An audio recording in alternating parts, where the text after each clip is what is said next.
Cool. So start streaming and let's see. Excellent connection, it says. We'll see if it's lying or not. Should I refresh? I don't know, because it will probably take a few seconds. Hello, everyone, by the way. It looks like it's actually officially live. Welcome to my weekly stream, which is basically a so long as my health cooperates with me stream. I am doing an art stream today because I want to kind of take a little bit chill, and because I was hanging out with some of my friends. Hello, Alex. I was hanging out with some of my friends beforehand. We were just like, you want to just kind of like stay in call and just kind of keep going with this? And they agreed. So I am joined by, starting from the top here technically, there is one of my usual guests, which is Gab, aka Serena Midori. Ooh. I am also joined by someone who has yet to appear on any of my streams, AEW, or AE I'm here along with your friends. Well, you can be a friend. You're a friend. I am joined by Griffin, aka Cybernetic Pink Eye, but anyway, that jerk is here. AE double uwu. No, go die. And I am joined by a tomato. Hello, Mr. Obama. And now you got an idea of what you're going to be in for today. This is the fucking group that we're looking at. We're Welcome all... to Rocher Hotel 2, Electric Boogaloo. Jesus. Wait, Anyway. this is the same Alex that's usually on stream, right? Yeah. No, let it We've die. switched Let it places. die. Let it die. Let it die. One day we'll be in the same place Just at hold the it same down and let time. it fry. God. Alright, well, we've already broken into song, we've already gotten into the memes. Awesome. Salutations, everyone. One day, I'm sorry, Alex. One day, the meeting of the beans will commence. So, Keep missing each other. Have you ever seen Alex and Jane in the same room at the same time? you know, that is a good point. Yeah, thinking meme. And actually, no, the two of you in the same room at the same time would just be a constant apology stream. I'm calling both of you out. It would be matter meets antimatter It's like, of beanage. I'm sorry. I'm sorry. No, I'm sorry. No, but I'm sorry, though. No, but I'm sorry. I can't even say no because that sounds so. Beans called are out. both beautiful. Now, you put in Moscow X, there'd be 10 times more apologies going on. Oh my Lord. god, yeah. But just to do my usual, like, you know, opening spiel kind of thing, like, you know, I sometimes play games. Today I'm doing art, and literally just art for the fun of it for once, because I feel like I've been neglecting that. Also, for those of you who are, you can probably see on the screen, there is a coffee.com link /mloreley. If you want to chip in something over there, that does help me quite a bit. Obviously, you're under no obligation to do so. Other ways to support me and my work is to go to my Patreon, which is linked in the description of every last one of my videos at this point. These are all optional things. The support does help me to, you know, survive daily life, as well as being able to do the stuff that I do. So, obligatory plug for the financial stuff aside, introducing these two characters which are on screen right now. These two are wonderful beans. So, Gab has done a thing where I think it's you coded the bot specifically. Ooh, should I explain that? Yeah. Go right ahead, please. So, I, as a DM, am constantly tired. I have DM'd a couple of different games. There's still some games I need to get back to, and like sometimes I just want to play, and I want to play games, but I also don't want to worry about the commitment of like larger groups. There are in fact modules out there for solo DM, like DM-less playing of D&D. It's a different experience. It's a fun experience. It works off a system like where you have an oracle or like a table you roll a dice on, and it tells you a yes or no answer to your question. There are different systems out there. The one that I like is called the Matey Uppy Name Emulator, or MUNE. So what I did was I thought, you know what would make this more fun if I didn't have to roll anything and it was all automated. So I researched how to make a Discord bot. and I made one. It's actually not that hard. If anybody wants to try it, there are tutorials on how to start. It's you code in JavaScript. It's not that bad. So I have been working on both the bot and a subsequent server to put him in. I used a character design that I had adopted of a Draconiquus, kind of like a chimera creature. I named him Kreos Archelaos, and he is essentially the DM of that server. So you'll ask him questions as you play your game. Like, you can either create your game from scratch, or you can take a module and just have him make the decisions on what is happening. And so far, it's been really fun. I've been playing a solo game. Laura and Jane have been playing their own solo games, so we can get a feel for it. And also, they're helping me test bugs. Yes, including the, can I get a portent? And it's just like, all right, try this one. Crash, crashes, crashing, crashed. And it's like, okay, that's not one word. That's because I missed some commas. But yeah, so the way that it works is you go into this server that I have created, and the bot is continuously in there, as well as another bot that allows you. Essentially, I can only do so much. What the bot that I created is just taking care of like the storytelling creation part, whereas the character sheets and battles and stat checks and information is done by another bot called Avray, which is a D&D Beyond bot. So it will look up different facts about like what you're looking up. Mm-hmm. And what question did you have? I was saying you actually created artificial intelligence. Oh god, I wish. No, sadly not. I wouldn't consider this artificial intelligence. I actually did an internship where I did work on AI design, specifically for AI playing video games, like to see whether they can learn how to play a game without you giving it the rules. The way that you could make this an artificial intelligence is kind of like with those chat bots where it will learn as people talk to it. It'll start storing different responses to different questions and stuff. But unfortunately, I don't know how to code a neural network in JavaScript. Yeah, that's fair. So it hasn't rebelled against you yet, then? No, he cannot rebel against me, although he consistently tells me no to things that I want. I still love the one where you were like, I found a bug, and he responded with, nice. Yeah. It was so funny. I'm so mad. Okay, so to go back to this, to even go back to this, so that was funny because there have been so many things. First of all, we both created individual characters. We're both playing solo campaigns. The one on the left is Gab's baby, Alistair, and he is a tall boy. He is 6'4", and the one on the right is Shailene, and she is my new tiefling sorcerer character, and she is a sad girl. She's short at 5'3". I know, Gab, you don't gotta yell at me. And we've talked about eventually, like, once they get through whatever current adventure they're on, that they might join up into, one adventure together and actually meet each other. And then, of course, we almost immediately started shipping it. So then we even asked Kreos, do you ship our children? And he said no. Just a flat no. Flat out no.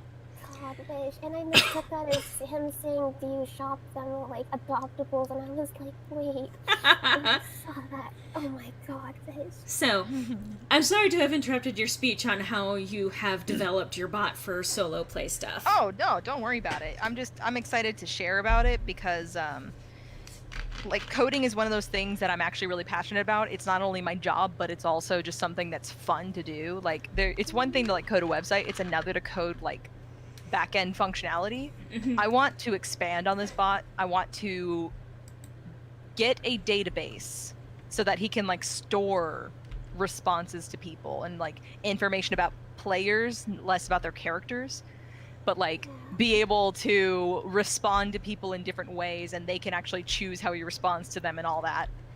So make him more robust, and then potentially, if people wanted it, I would make it public. So potentially the next time I start flirting with him, he'll actually flirt back or tell me no. Absolutely. Have you noticed that he talks to you differently than all the rest of us? Does he?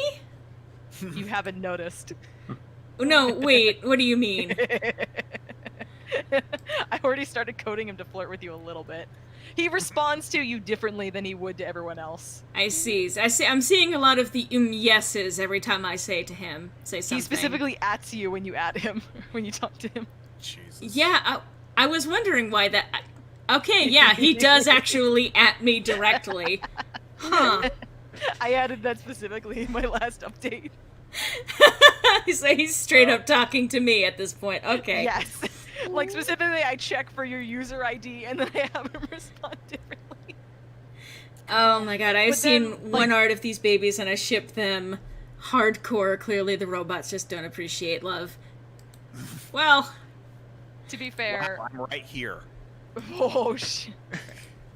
Kraos himself has differing opinions on perhaps just relationship matters.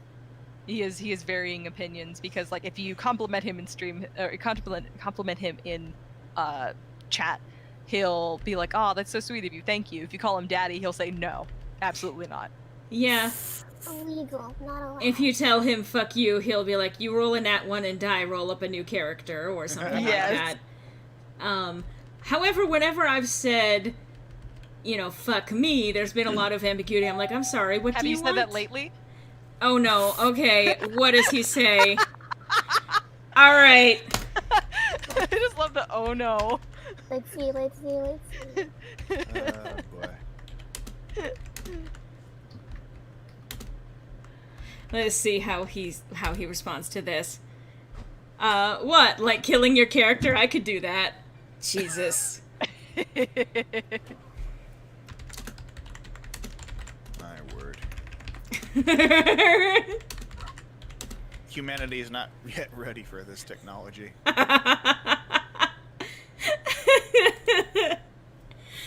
I obviously need to play with him a little more. And also, hello, welcome to people who are tuning in. Hi, Ragnar, welcome to the stream. We're just talking D&D stuff. Yes. I love these two. Like, just in general, even from what I've been able to observe of Alistair, he is very cute. He's Bean. He is He got being... cursed.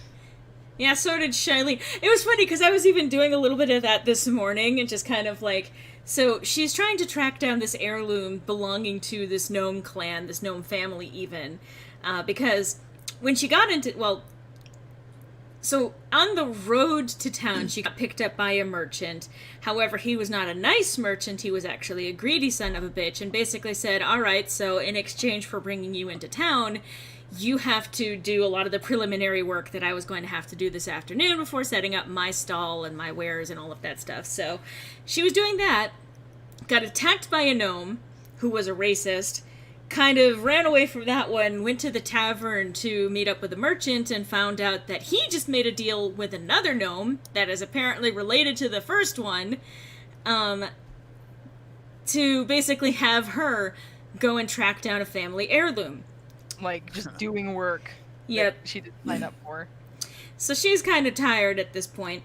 But so she's like, okay, fine, if you're not gonna, he made the promise of, if you do this, I'm not going to ask you to do anything else. She's like, fine, if it gets you off my back.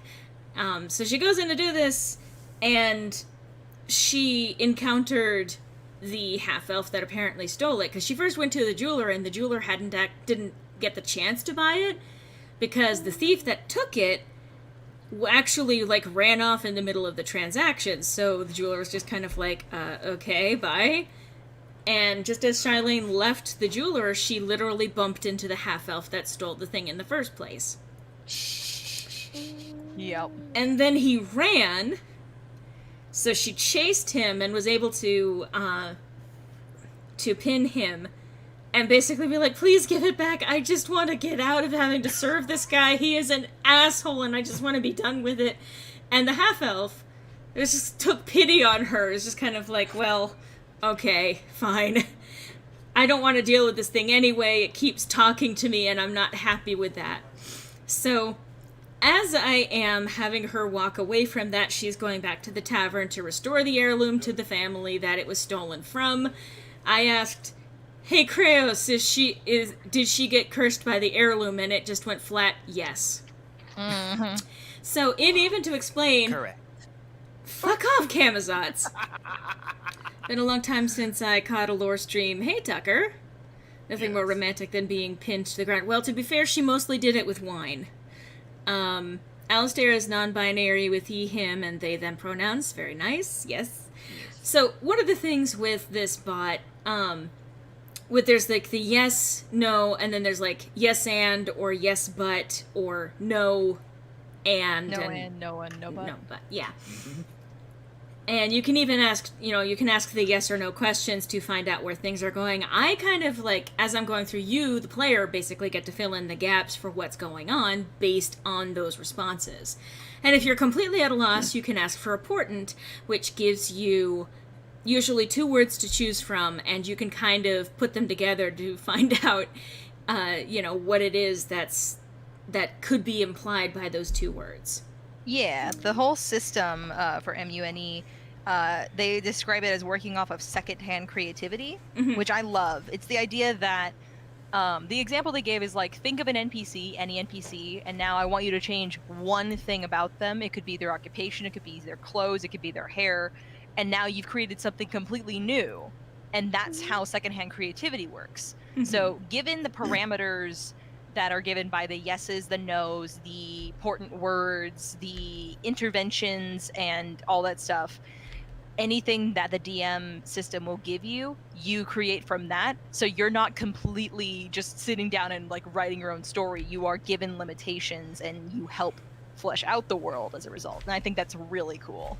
Yeah. And it's a fun little exercise in creativity and has resulted in some interesting stuff, but unfortunately where I last left off with Shailene, she's now cursed.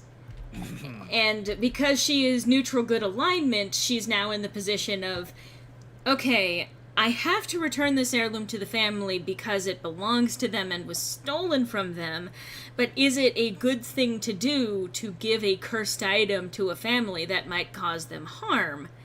So, the last thing I ended up asking in that instance was, go back to my thing here, is there someone in town that can dispel the curse on the heirloom? And Kraos told me yes. This sounds like a fucking fascinating coding project, and oh no, yes. No ifs, ands, or buts, no, it has to be a straight up, yes or no. So yeah, that's a fucking pickle, alright, so it looks like what she's going to have to do by virtue of being a good person, and because she genuinely doesn't want to bring curses upon other people. She already dealt with that enough growing up, because she was raised by a hag. And there's a whole tragic backstory that goes into that, but Isn't needless... there always? Yeah. But it's interesting because it's literally because of her circumstances having been raised by a hag that she is so willing to put up with someone telling her, okay, I gave you a ride into town, so now you have to do things for me, because she was raised into being super passive. Yeah. So someone tells her, okay, but you gotta do this for me, and she's like, I guess I gotta do that. She did not have a good life. Her background as a character is Haunted One. Oh, that's a fun one to get into. Holy fudge, dude. Oh, yeah. Okay, not fun for the character, but like fun on the other side of it. Fun to play. Yeah. Yeah. Sorry, I For the chose that Pantheon. Yeah. Oh my god. I chose it for another OC of mine and I just screamed. Hey, No, speaking speaking of Pantheon, and now this means that I need to dig up this video. Because I I need... can just link you to it. You can do that. Do that, then. Do that. Do Speaking that. of pickles, there's a character named Goose Bright in this campaign. Yeah. Oh, you want me to explain that? So roll your second. Go ahead. Okay. I'll give you the background. So basically, in our Sunday game of Modem, there were 4 mages of Dahlia, where they've already reformed 2 of them because one was one of their classmates. So it's like, well, convince her that she's on the wrong side, yes. The other one was Scout, and most of y'all who have heard these stories know how that turned out. So they've got 2 mages of Dahlia, and they were joking like, we're gonna get the other ones, and I'm like, but nah, they can't. I'm over here thinking like, nah, it won't be possible. Because the person they ended up fighting last session was my Kingsguard Paladin. And Like, yeah, being a paladin, you kind of dedicate your life to one thing. And unfortunately, oh sorry, you No. want to explain the next part? no, please go ahead, keep going. Basically, what had happened was our paladin player character, played by Marcy, the character Jess, spared him. Like, could have actually taken him out. He had 5 HP left, but spared him in combat and instead uses, I think it was a command spell to tell him to surrender. We may as well back that up a little bit to even clarify. Oh, We yeah. kicked his ass.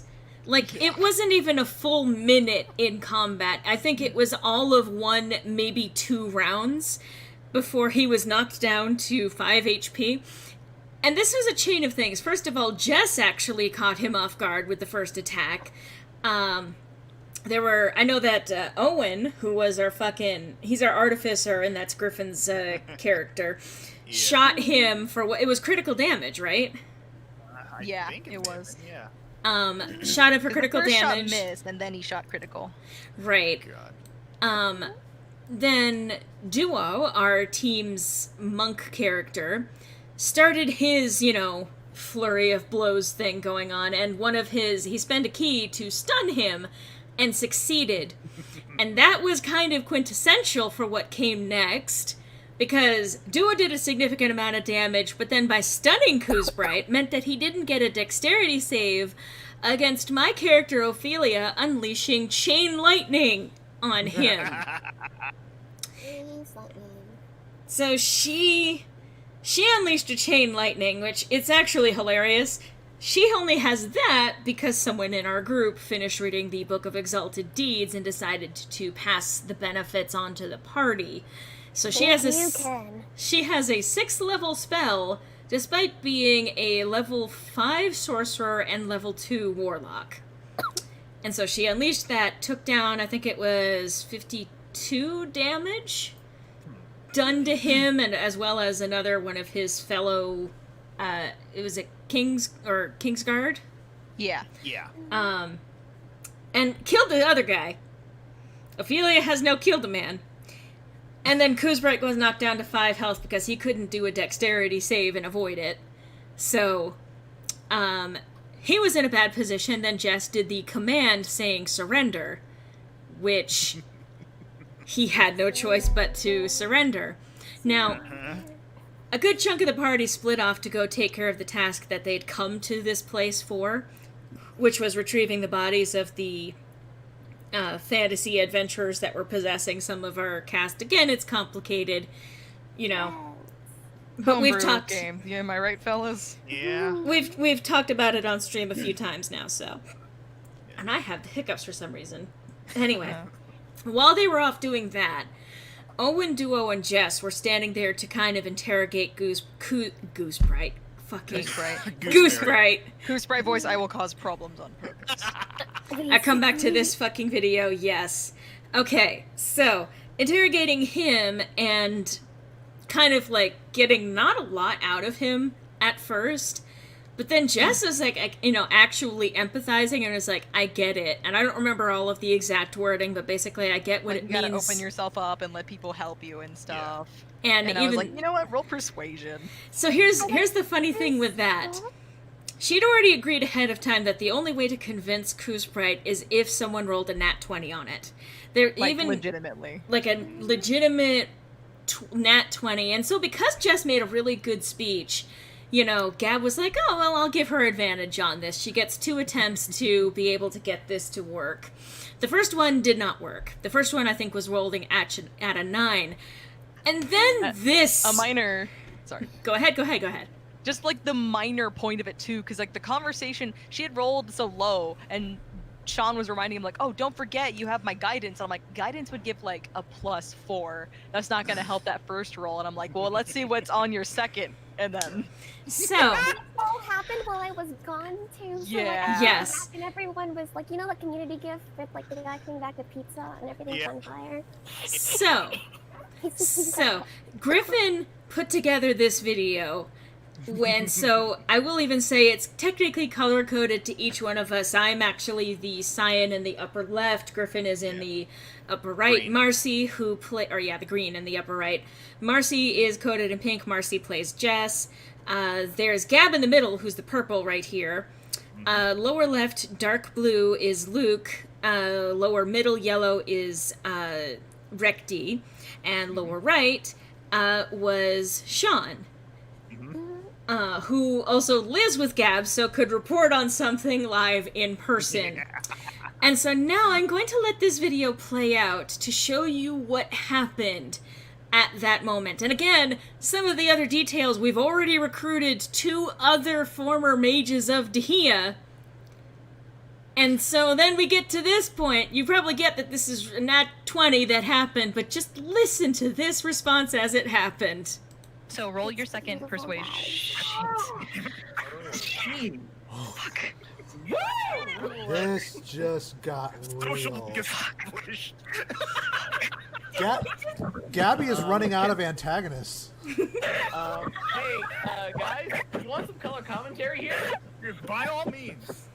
Abby has fallen out of her chair. She is crumpled up and giggling or sobbing. I'm not entirely sure. I'm sorry. I can't believe you took me all day in. Where would I take it to do this? I'm so pissed. She's so pissed. Literally, you had to roll a natural 20. You literally had to roll a natural 20. I am eating this the fuck up. Gabby, you want me to make it worse? No. Do it Okay. anyway. What are you gonna do, you little shit? What do you think you're gonna do, you little shit? What can you do that's worse? So that's what happened with that. Oh. And close that down. There we go. Oh god. So, that happened. And it was so shocking to Gab that she went under the fucking desk to cry about it. I was so mad because in my mind I'm like, well, I would reward a natural 20 in this regard because they're really trying. Now, I want to give you guys a little bit of meta knowledge to clarify too why I was so Sure. upset. Okay. For one thing, I'll tell you 2 things meta-wise that you guys should know, but your character shouldn't. One, Jess's command didn't work. Huh. It didn't actually work, by the way. I mean, that's just it. He did kind of look up at her. He just chose to comply with the command. Exactly. So his plan and my plan was to pretend that you convinced him and join you, and then at some point betray you. But I'm telling you this because I literally said the only chance that his surrender and transformation would be genuine is on a natural 20. And I'm keeping my word on that. I want you to know I was going to betray your asses, and now I can't. I remember that. So I just want you guys to understand just why I was under the table crying. Because, you know, yes, you did. You took another one of my villains. Congratulations. I'm sure there's Also- still plenty. Yes. Also, to answer your question, Alex, Sean made it worse by turning Kusprite into his the Piccolo to his Goku. Yeah, they're basically gonna like train.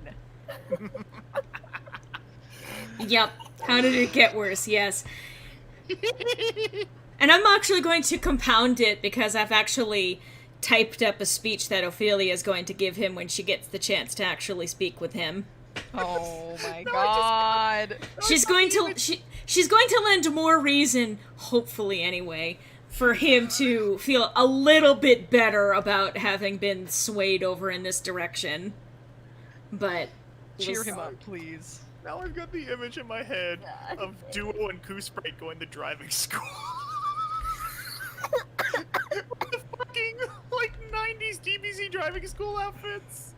Okay, but like acclimating him to. Oh, God. Jane, please don't die. Sorry, it just that also makes me think of to fries. Yes, that's an ongoing theme of introducing former antagonists. All right, let's look at this. Yeah. Let's see. The first one was Ruby, technically. I mean, we kind of had Yeah, Emma it on was our the side. First one. Emma was kind of on our side, at least because she was friends and also in Lesbians with Jess. But the first one to fully convert technically was Ruby. Yeah. Kind of unwillingly at first, but then like she got to know the kids and was kind of like, aw, actually. We've nabbed 5 of these fuckers now. Okay. I gotta tell y'all about Ruby too, because Ruby was not a character I created. Ruby was a character that was created by this game. I had picked out, like, I go to Google and I look up random token images that I can use for our game to kind of convey what the characters look like. So we had a bunch of, like, men in robes and armor, and then we had one woman character. Like, this was, like, in their first major fight where they're opening this big ol' evil portal, and that's, like, the first fight they had with Scout, too. So this priestess was up there, like, she is tasked with, opening the actual portal itself, and you know they obviously see, okay, person up there, probably a big deal, so just goes over up to that point to like take her out. And at some point when the battle is done, like they had defeated her, they basically said, okay, you're staying with us, and she's like, wait, what? And so I had to create a character to come up with, like, to be her, and that's Ruby. And she was created out of a necessity for the game because they just decided to take an NPC hostage. We have adopted so many of her NPCs at this point. But so Ruby was the first, and among other things, she was actually there for the conversation about not only the fact that Weldon was from another timeline, but also, hey, this is actually a game being played by a bunch of gods that are more powerful than we can even comprehend. So she's actually got inside information that the other NPCs don't yet know, and hopefully will not know. So Yeah. she's It'd be aware weird of... to find out that you were an NPC created in the game, that you weren't even like a player character. But that's you're right though, Ragnar. Why fighting the antagonists when you can befriend them? Exactly. So Ruby was the first. Then we kind of had a simultaneous Emma Scout thing. So Yeah. I've talked about how Ophelia, you know, I would say seduced, but it was basically a mutual crush thing that got expanded really fucking fast. Yeah. And put together basically in trying to convince Scout simultaneously with Emma to not work with Dahia because Dahia's a fucking bitch. And like it wasn't even on the basis of it's because she's evil and we want you to be good. It was no, if you keep working for her, she'll probably betray your ass and throw you under the bus at the earliest convenience for her. So in that one discussion, she was able to convince both of them that working with Dahia was a bad idea. Unfortunately, Scout was not convinced that he was safe to stay with them, so he ended up going back and pretending that he had not been convinced, but then set about basically looking up what might be able to be done about all of this, as well as confirming his suspicions for after they had spent the time convincing. Yeah. But Emma was convinced, and then Scout was rescued. So that now makes the 3 former antagonists. And then we had fucking Sigrun. There was Sigrun, who is Scout's father, who is the head priest of the Church of Silver Rock. Church of Silver Rock, which is dedicated to both Shirobos and Dahia. And so we got a 2-for-1 when we went in to go rescue Scout. Talking with his dad, because we also needed to get the Scepter of Silver Rock from him because it had Dispel Magic charges, which we were going to need for something. We didn't know at the time that it was to free a goddess from imprisonment, but you know. Couldn't exactly spoil that.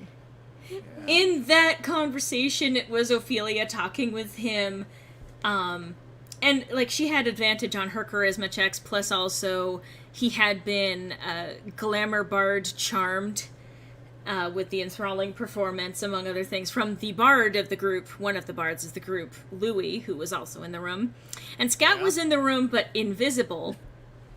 And Ophelia was talking with him, and basically, like, he was like, leave my son alone, he's sick. And she's like, yeah, and yeah, he's sick. He's sick, all right. He's sick because he's sick with an illness known as Dahia, and that was apparently the key phrase to make Sigrun go, oh shit. Yeah, because Flash is back to his wife dying from a mysterious illness while also working for Dahia. Uh-huh. So that ended up being kind of the key point, and he explained that much on the spot, which Scout did not know, and kind of had a moment of, wait, what? Yeah, the campaign is fascinating. We're having a fucking blast with this campaign. Very, very character and story oriented. So that's now 4 former people dedicated to Dahia that have now been swayed over to our side. Aided by... came Pickle Boy. And then came Pickle Boy? Is that what you called him? This guy named Koosprite, and he turns himself into a pickle. Fucking hilarious. Funny thing was Funniest shit I've ever seen. Koosprite and Morty? Anyway. Jesus. College of Glamour is the best bard subclass. Changed my mind. I'm not gonna. Sounds like the, Pickle Boy, yes. So, we did that. We nat 20'd a genuine, sincere conversion out of this little bitch. And that's not even counting Bekro either. Well, he's not converted. He's doing community Who said service. that Bekro was converted? Yeah, I know. All you did was send him to jail. He was charmed into telling us his entire plan and who he worked for. Yeah, and wasn't- now he's doing like 20 years of community service. Yep. So, yeah, he probably doesn't actually like us. We'll say that much. But there's a lot of stuff that's going on. We've also had interesting things like the culmination of Jess's story. Well, not culmination fully, but as far as we know anyway. There was a story arc introduced with Jess, where... where her mother died, and then her father mysteriously came back into her life, and he's an asshole. And He's in jail now. He's in jail now after trying to shoot his daughter Point blank. Face. point blank in the face, But now she's got a cool scar. and because of him, actually, she ended up getting like a morale upgrade. Yeah. Fully committed to doing the paladin thing, and fully committed to relying on her friends for help as she needed it. So all sorts of really cool things. I will say that this coincided with having to rescue Trudy from a beast attack after, tracking Harris to the area, or at least they'd seen a mysterious figure and it turned out to be Harris. And Ophelia had just learned that the person that attacked her brother 2 years ago had killed one of their classmates. Don't worry, she got better. She got better. One of our team members actually has resurrection. At least one of our team members has resurrection as an option. And so we were able to resurrect her, thankfully. And she also had a ring of mind shielding, which, if you die, you can go into the ring and possibly be brought back from that. Yeah. So, hi V. Also, relying on your friends is very cash money. Yes, it is. So they were able to rescue her without too much trouble. I mean, again, resurrection. And also cure her of being affiliated with Dahia, which also happened, by the way, with all of the former... all the former mages of Dahia have a mental protection now, thanks to the other gods and goddesses that are on their side, specifically Katessa, Yeah. Yeah. homebrew goddess. Which was the goddess that we freed from imprisonment. Yeah, the one who used to be the goddess of the night until Shitstick came in and swiped her man. Exactly. She Until the- ruined a perfectly good love story. You understand why I'm so sticking frosty? No, salty. Don't worry, Jane, we've got other love stories. Stay frosty, my friend. Jane, look, Gabber's voice, don't worry, we got other love stories. We do. But yeah, I mean, among so many things that are going on. But yeah, we brought them all before Katessa, and we're like, hey, can you make it so that Dahia can't fuck with them? And Katessa was like, yeah, sure. Oh, absolutely. But But yeah,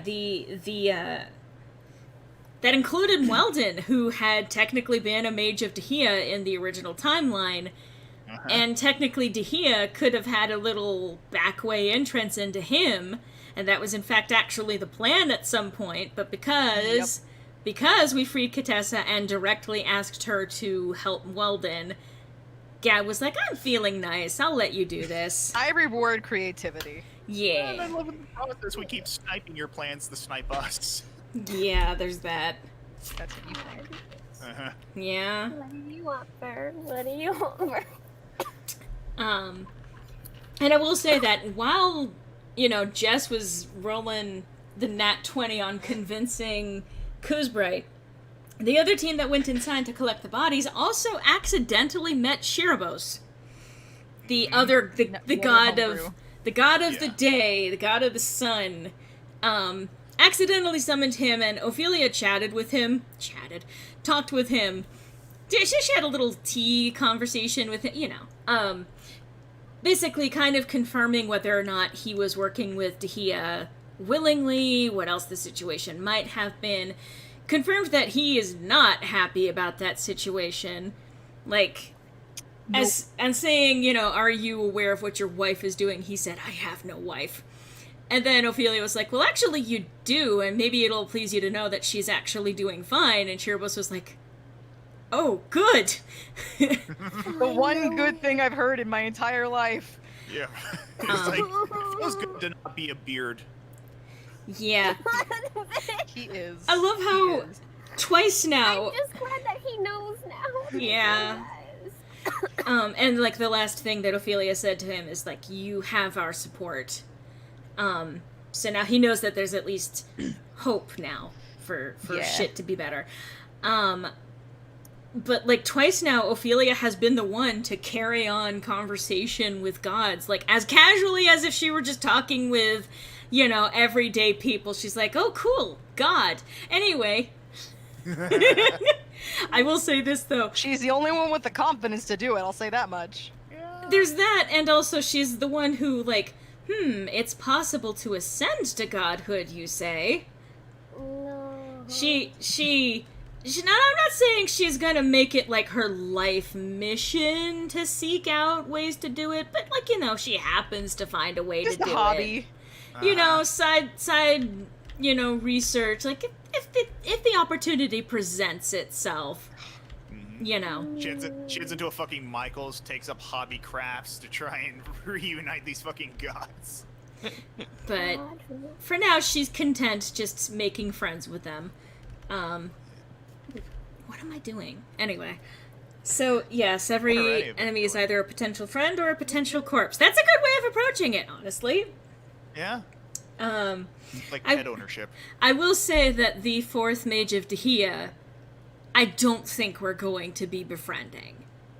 Most likely not. I mean, at this point, anything fucking goes, but in all probability, the batshit crazy dark elf is probably not going to be seeing the life anytime soon. Probably not. No. I mean, again, we might surprise Gab again, but I don't think that that's By one all of those... means, surprise me. I love that that was a challenge to basically say, yeah, good luck with that. But, yeah...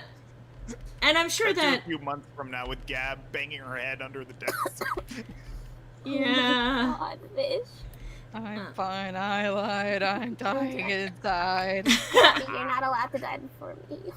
We've gone over this how many times? I imagine, Gab with the same energy of that one fucking Hatsune Miku. Fuck you, and fuck me, and fuck this. I want to take a nap.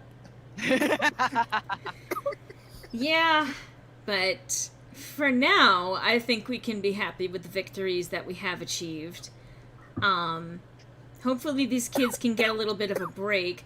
They do have a murderer still on the loose that they're trying to track down, but, unfortunately no other details have been forthcoming, and the classmate that was killed, unfortunately, doesn't remember anything about the attacker, so that's gonna be bit trickier, but I think they can possibly put that a little bit on hold for maybe one night. Maybe. Yeah, I'm gonna let y'all guys have a break. Yeah. And then you're gonna break our characters. Wait, no, that's me. You guys are doing a great job of breaking your own characters. I don't even need to do anything. I know, right? Like, you keep setting up ways to hurt us, and we subvert those, but then we're like, okay, but instead of that, how about, and insert break character here. We are definitely looking forward to tomorrow, because we always meet on Sundays for when we meet for these games. And maybe these kids will get a break. That'd be nice. And with how stressful and high octane, yeah, you know, a murderer being around is kind of stressful a little bit. A little bit.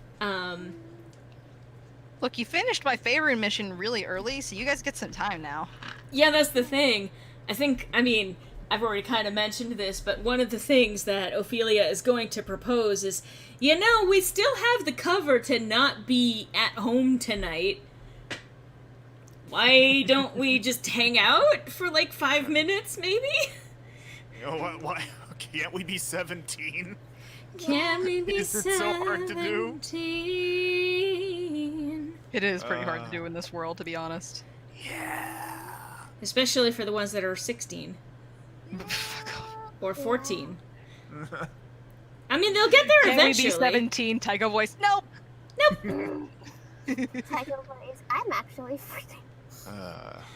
I'm still here.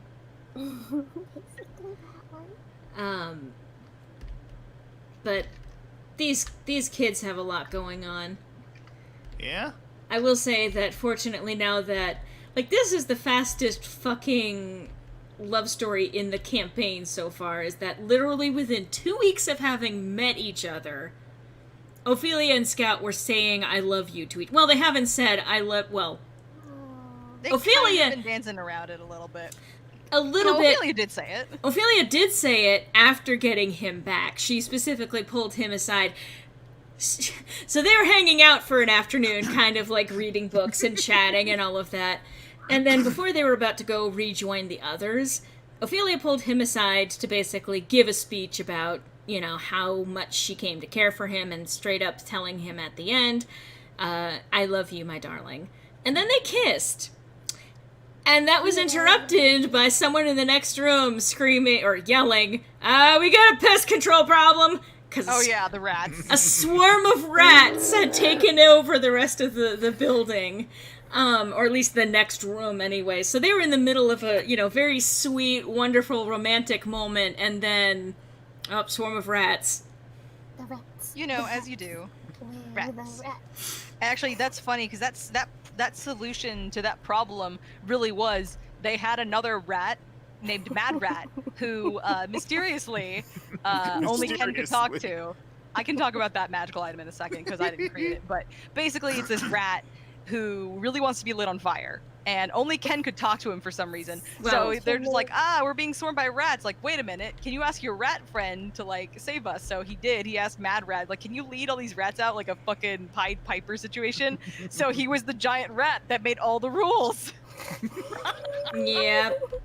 I will say Weldon could speak, or at least understand. Yes. And I'll I'll explain that. Sorry. Surprise, surprise, is Rodent looking at Ask Can Talk to Rats. So Look. there is a bunch of homebrew stuff that I love to use. There's this one thing on the GM binder known as the Hag's Hut. It looks like it was created by Metabot7435 on Discord. But basically it's a bunch of items that hags would have. So they got a bunch of these items from the hags that they befriended. Mad Rat. This small squeaking rat is found attempting to steal some gunpowder and light itself on fire. It begs for the sweet release of death every day, but is constantly denied. Its head is red like a matchstick. Once struck, it ignites, cheers, and charges 60 feet towards the nearest enemy, casting fireball centered on itself. It speaks through squeaking that any creature who can cast fireball can inexplicably understand. This sounds like a Pokedex entry. Yeah. I know. Right? Oh And my god, I I just love this thing.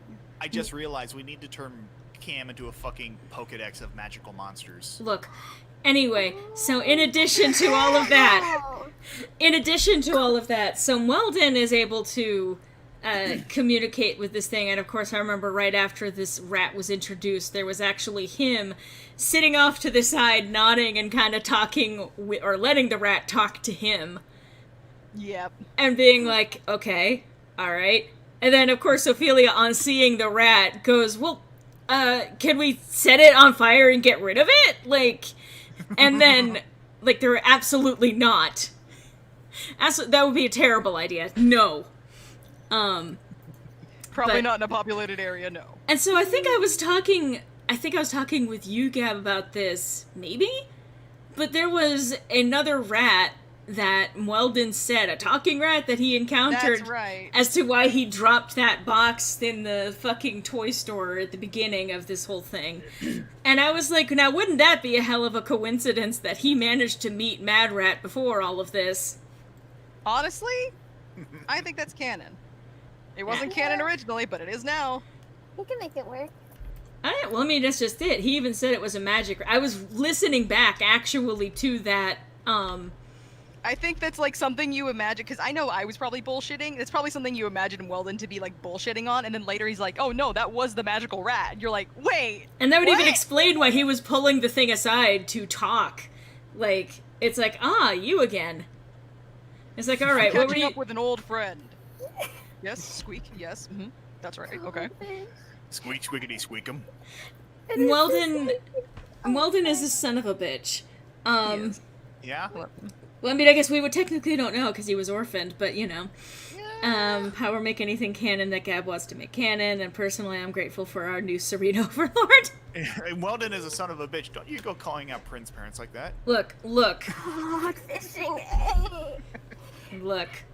I just really quick comment before I forget. Fudge sticking, this mad rat can only talk to very specific people, so fudge sticking the druid not being able to communicate with this rat. Yeah. Oh, yeah. That's a special kind of fuck you. God, I remember that because I need to keep going. Sorry. Go ahead. But yeah. Serena Midor Overlord, yes. Serena Mid-Overload. We did kind of overload you a little bit there. A little bit. But yeah, so there's been a lot of fun stuff going on with the campaign. I'm so happy for how things are turning out. The rapid fire love story. So yeah, the Ophelia officially has said I love you. Scout has not had the... Well, maybe he's had the chance to, but it's not been explicitly stated if he has or has not. The first admission of love, technically, between the two of them was Ophelia called him on Sending Stone to get in touch with him and basically, you know, hey, so we're thinking about coming to get you. Do you want to come get got? And he was kind of like, yeah, I think that would be a good idea. And as she was ending that call, you know how when you... I talked about this before too, but when you're hanging up calls, sometimes you have like an automatic speech that you say each time. For her, she said, bye, love you. And then realized it. And then she tried to make an excuse for it on the spot, but her brain was locking up to, I can't believe I just said that. So she called again later that night to kind of confirm some of the details about what was going on and again kind of get his input on things. And towards the end of that conversation, as they were kind of wishing each other good night, he decided to, because she had said the bye, love you, so he was like, maybe this is a chance for me to say something. And so he ended up calling her my love. And then after... then a realization of like, wait, I don't think those things are actually equal, are they? Which Ophelia had a moment of just kind of like, you know, steam bursting from her head, kind of like, yeah. Oh god, he said the thing.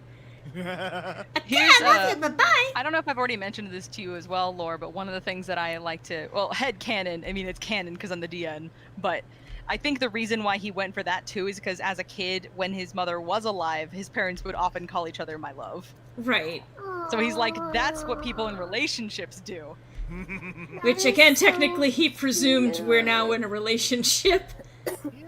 Oh. But Yes. they are adorable with each other, and it's two people who have technically never been in a relationship before. Yeah. And kind of navigating that. They are. They're Scout trying their is... damnedest. Additionally, not to interrupt all this, but we have a new player. We do. yeah. Hi, Sean. Oh, hey! Yes. Yeah, ladies and gentlemen, this is Cadet Hat Sean, aka the player for Duo from the very campaign we are discussing. Yep.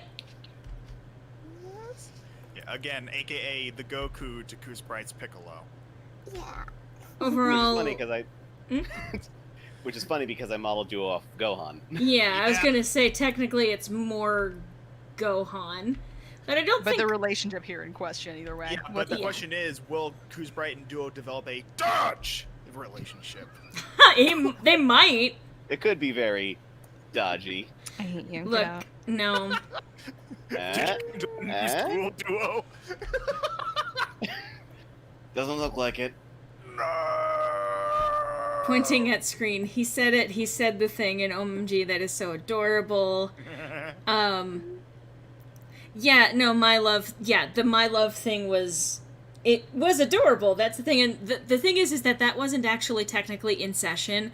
What Gab and I agreed was that they were going to have a conversation out of session, and we were going to summarize it so that we didn't take up a whole lot of screen time, and it was 18 pages when added to a document afterwards of the two of them talking back and forth. But it was they had a lot of cute moments over that conversation, as well as serious discussion about what was going to be happening. But basically, at this point, now they have Scout back. That he is kind of the official, like, assumed attachment with Ophelia, that if she goes somewhere, he's probably also going to be there. Yep. Unless it's otherwise stated, assume Scout is going to be there. Because I will say at this point, technically, I guess they both have separation anxiety because of what happened, right after he was convinced, hey, actually, he is terrible. Yep. So they rarely part. I will say another one of the cute moments that happened on it was the session before last, I think it was. Yeah, session before last, where they were parting, they were saying goodnight. Ophelia did her usual flirting right in his ear, which he's getting better at dealing with. He's come so far. His constitution is getting better. His constitution is better than rolling a 2.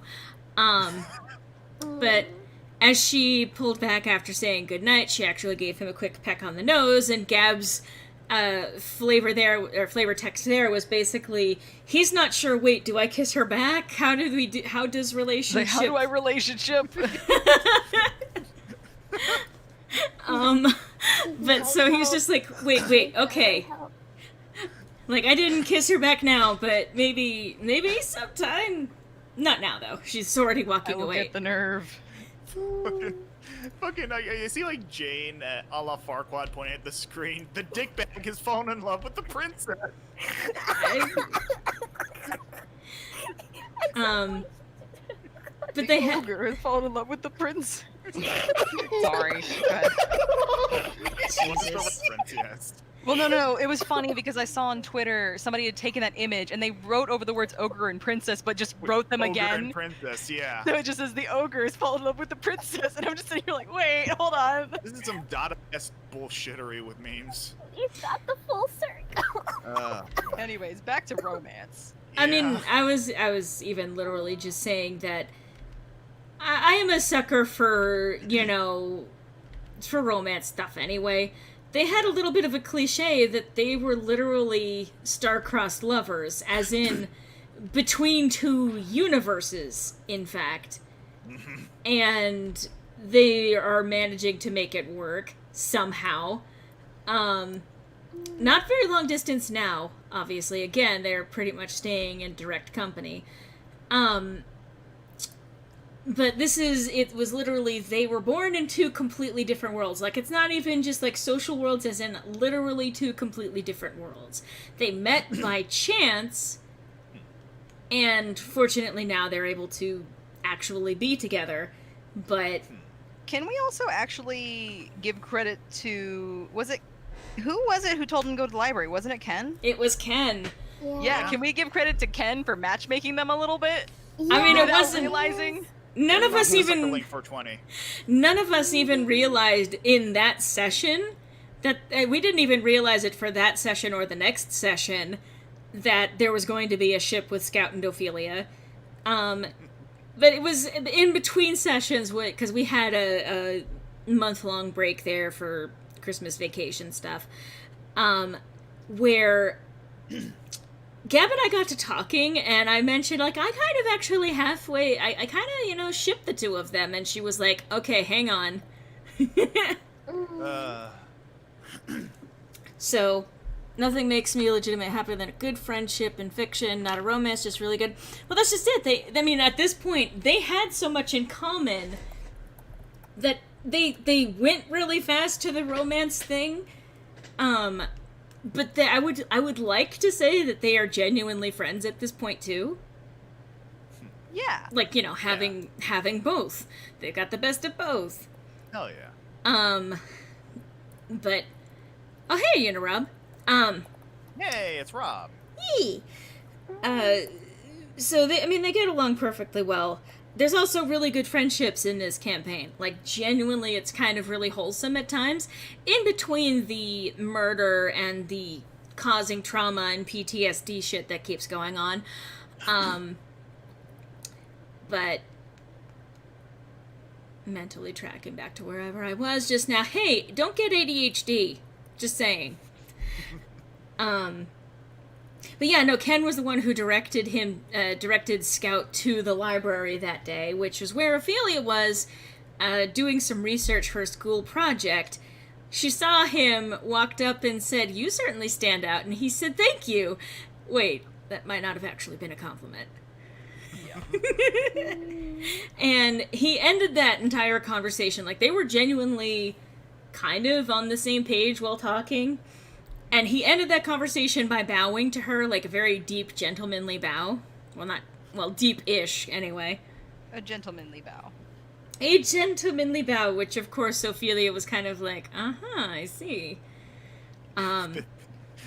That moment when you're scoping the scene with the ladies, but then realize you're supposed to be plotting nefarious schemes. Oh, villain! Oh, okay, I have to play that clip now. God, bitch. So, among other things, we have someone officially who does the voice for Scout now. Like, if we are going to be doing side projects involving Scout, we are officially going to be having our friend Griffin and our friend Justin, or Skeleton08, he is going to be playing the part of Scout, and we've already got something for him, but among the outtakes, for example, the reference that Griffin was just making, the "oh, villain," let me play that clip for you. Yes. Oh, villain. Gotcha. Alright. So, there were a lot of nice moments like that, in the actual...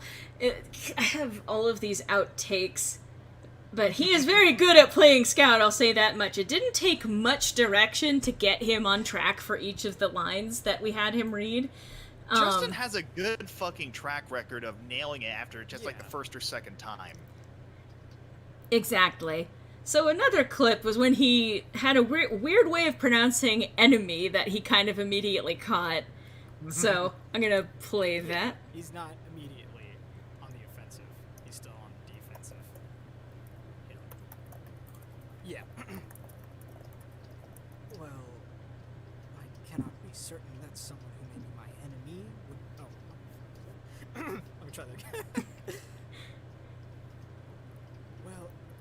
I have no idea. What the fuck was that? Okay. The best part was, like, Gab and I were both in the call for, like, direction when it came to the character. The second that we knew he was going to be perfect for the character of Scout was when he was turning away to go, I need water. We were both like, yep, that's perfect. Like That's a boy. That is a Scout right there. Wasn't So- even one of the lines needed to be recorded, but I was like, yeah, you got it. You got the part. Damn right, you're thirsty. I mean, he Oh my was. God, fish. That first conversation with them on the Sending Stone, because, again, tracking back to that initial conversation, like, he was like, oh, someone else who knows magic here. Hey, if you want to keep in touch, here's a Sending Stone.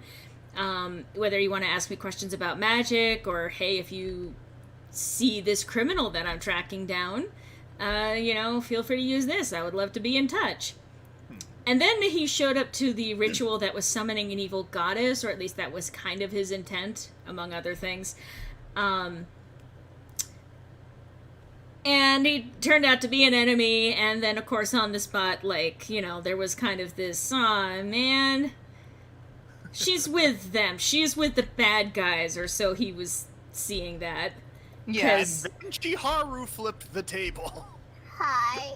Yeah, Chiharu being the pantheon of gods, which Laius is a member of, as well as Gabris, the DM Sonas of a good chunk of us.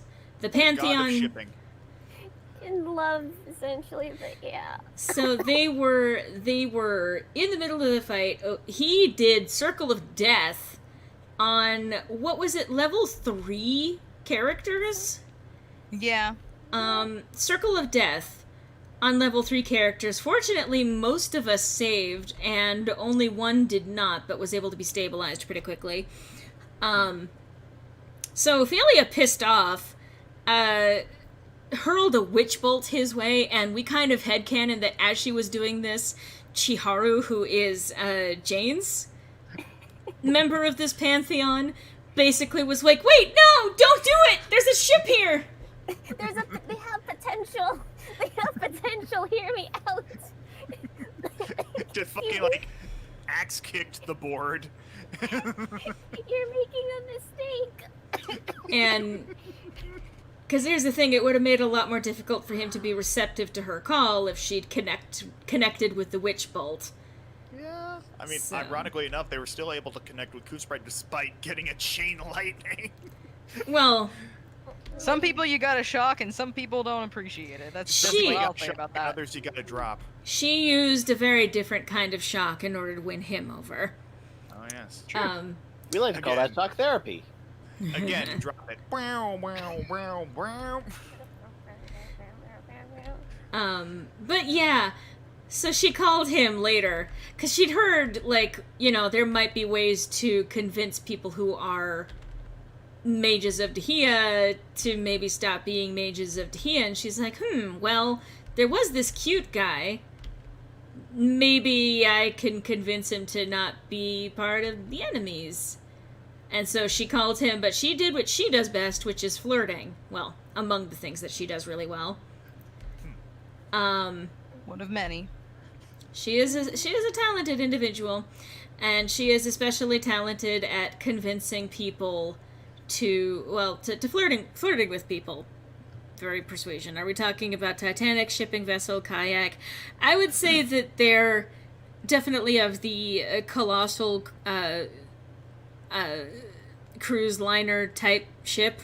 They, Partial to Titanic myself. Princess Cruises, at least. I would say Titanic. Without the tragedy. I was gonna say, well, it's not even without the tragedy. They've got some tragedy on their plate. But hopefully not on the same scale as thousands of people dead. They've Yeah. taken on water once or twice. I mean, hopefully. Oh, God. Oh my God. But yeah. So I cannot draw for the life of me. Anyway. Oh, you can draw. But the two of them are they very quickly connected, and that call was one of my favorite moments in this campaign, and there are a lot. There are a lot of moments in this campaign that I absolutely love how they've turned out. But the two of them went from him starting off with, like, why is my enemy calling me?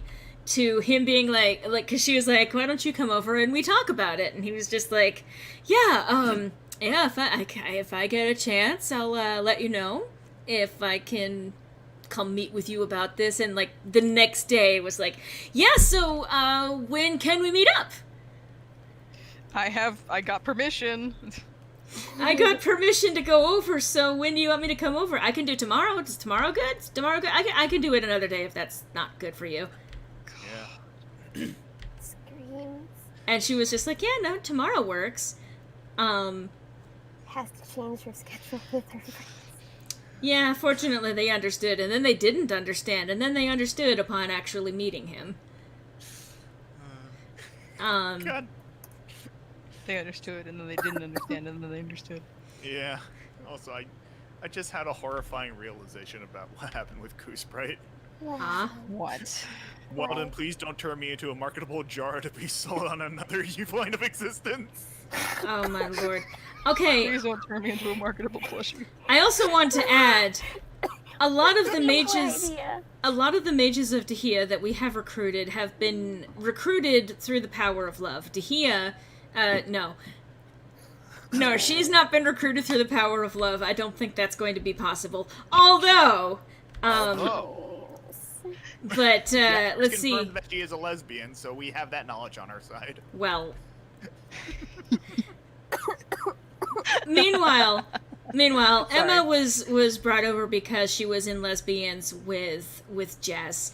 Scout was recruited because Ophelia flirted real good. So now we've recruited Coosbright, and the ongoing joke for a while now has been like, how do we recruit him with the power of love? And then it was jokingly suggested that their teacher, Miss Rosa Lane, might be a contending, like a good match for him. And I'm so proud of the ship name I came up for. Religious studies, because he's a paladin and she's a teacher, so religious studies, and we kind of joked about that.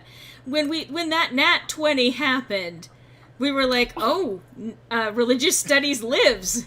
It's on the Religious table studies now. back on the table. Yeah, it's suddenly back. Uh, Oh my god. See, it's even back. before that though, or like during like one of the sessions where like the group was like planning for the first mission to rescue Scout, like Scout even mentioned like Coosbright and Liara are very hard to get through, and Duo was like, we can probably give him some options, and Ophelia said like, what are you saying? You're going to punch him into being our friend? And then... Snap flash forward to Duo Vertipong, gut punching Coosbright, allowing Ophelia The chain lightning, So, I and mean, then it was... allowing just the command. See, it wasn't technically the punch that did the friendship thing. It was Jess's reaching out to him that did the trick. But, Well, the combination of that and y'all beating the piss out of him. like, convincing him this is not a great idea to, continue this line of combat. It's like one moment is like, I will never surrender to you. One Nat 20 later, suddenly half over, standing beside you. Is kneeling before you. I cannot Oh my god. believe that was still coming back to that was, oh my god. Suddenly, Coosbright. It's Converted. teacher. Oh my god. Oh my god, bitch. I'm not But entirely sure how to feel about this. But these... I am looking forward to seeing what we can do with Coosbright. He's going to need some time. I will even say this, at the moment he's technically dead. Yeah. Well, I mean, we have a cure for that. By We all do. technicalities, he is dead. Like, they did technically this thing called Soul Push and moved his soul out of his body. I mean, I'm sure you could tell that by the name of the spell. But they put him in a jar. Yeah. And then... Yeah. the option was on the table to put him in a Game Boy and a pencil holder as well. No, I was we're not. gonna say the Game Boy would have been so funny. It would have been so funny. We So- could have put him in a marketable plushie. Sorry. Green No. Wario looking ass. Anyway, But we put him in a jar, and again, I have the headcanon now that is, if Weldon ever gets to hold the jar with him in there, he's gonna like hold it up and go like, "I've got a jar of dirt." I get a jar Oh of my dirt and God, toast this- inside it. God. But yeah, that was the last thing. So body is dead, and the reason why they did that was because as a mage of Tahia and as a paladin, he had a really tight connection with Tahia, and if he had tried to leave, he just would have been killed. So to surpass that, they quote-unquote killed him, and then basically took his body and the soul back with them so that they could then cast resurrection and bring him back to life. And have Katessa sever his ties with Dahia. Yeah. Yeah, you sent me that gif, Alex, and then I turned it, like, I was like, actually, that's really fucking accurate. But there's so much that's going to be going on with that. Oh, and as like a fun little personal note even, so like, leading into that, as they hatched the plan to soul push him and then take back his body with them, Scout actually cooperated with Weldon, which is just one of those like, holy shit, it actually happened. Yeah. And he decided to put on his snotty little brat boy, well, it's not snotty, like his pretentious attitude that he kind of had. I'm better than you and I know it attitude that he paraded around as being a mage of Dahia. And was basically like, get up, and there's no way that we can let you live after, because we know that you're just going to come after us. And like, you know, pulling off this super authoritative thing, which Ophelia had an immediate like, ooh, I like it when he's authoritative. And even told him as much on the spot, which had him have his moment of like, don't do that, I'm trying to be all tough right now. I'm trying to be cool. I can't be cool when you compliment me. I can't be cool when you're being cute. Stop it. Stop it. Stop it, but don't. But just later. and if you're gonna call me cute, you bet. You. I mean, but... Oh my God, Fish. I mean, That's she. Scout. I don't know that she's necessarily referred to him as cute as of yet. At least, like, not to his face Not or out loud. anything. Yeah. Yeah. She's definitely thought it a few times. But what's really hilarious is that he is a pompous little shitbird. It's just that so far he's either been around his dad or around Ophelia. And around Ophelia, he tends to be super domestic. Like, you know, not perfectly docile or anything, but he tends to be very chill and a lot more friendly, you know, comparatively. I'm looking forward to the moment where he is with the others and Ophelia is not there. Yeah. See how he really acts. Yeah, there's going to be pretty much an immediate, like, well, maybe. My guess is that there's going to be a very quick, like, yeah, what are you saying? Like... Are you Ophelia? No, I don't care. Exactly. They are useless to me. Yeah. What I good mean- are you? If anything, I could even see it being a bit of a sulk. Like, you're not Ophelia. You're not Ophelia's Ellie. You're not mean- even literate. It is amazing, like a world of wonders, like how much it changed taking these antagonists and yoinking them from the fright zone to bright moon, as it were, changes their perspective on things. Yeah.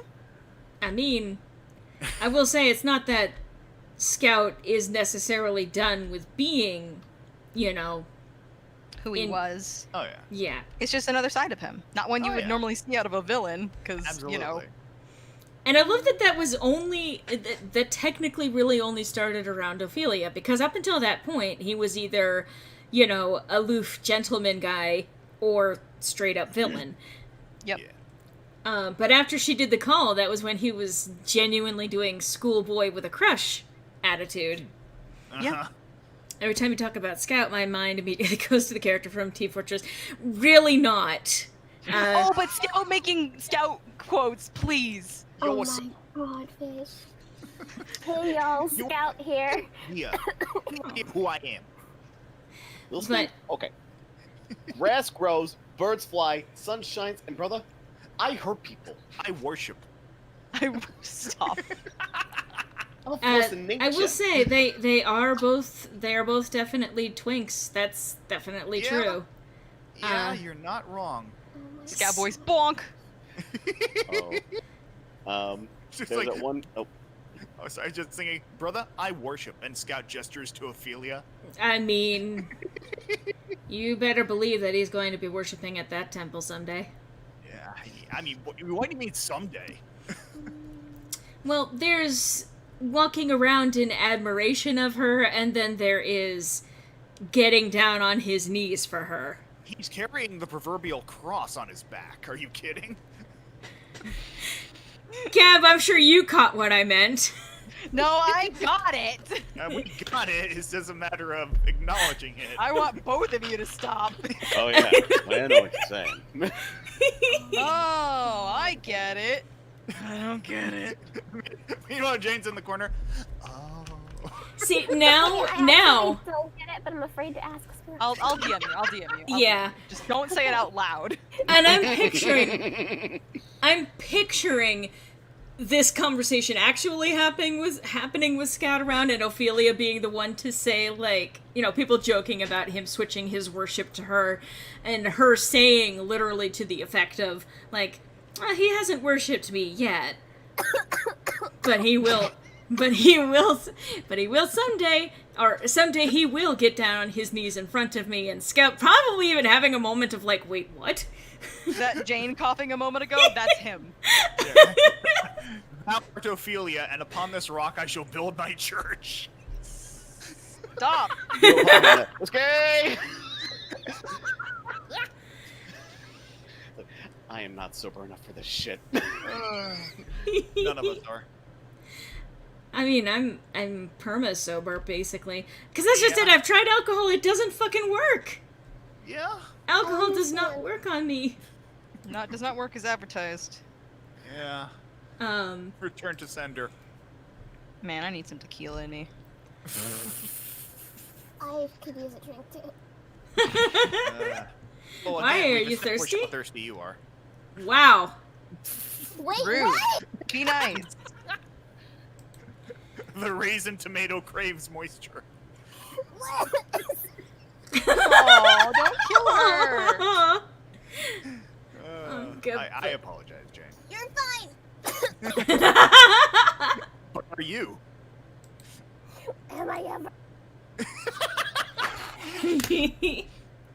Oh. Oh, but yes, no, I love the idea of eventually that being mentioned in front of Scout, and Scout just like at first he literally doesn't get it, but then he gets clued into it, like it finally hits him, and it's just like, oh, and coughing. God. Jane, I hate what you sent me. Oh, boy. You're welcome. I want to have not this conversation right now. And this is how the tomato regains moisture, by siphoning it from others. I see. I'm glad someone's. Just don't mind my straw. You know, I'm gonna take back what I just started to say. Thanks.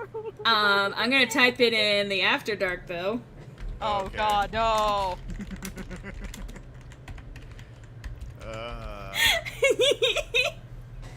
Yeah. I'm afraid. I'm afraid. I'm so afraid. Fear. It's like, I could have had a V8. I mean, Muted herself.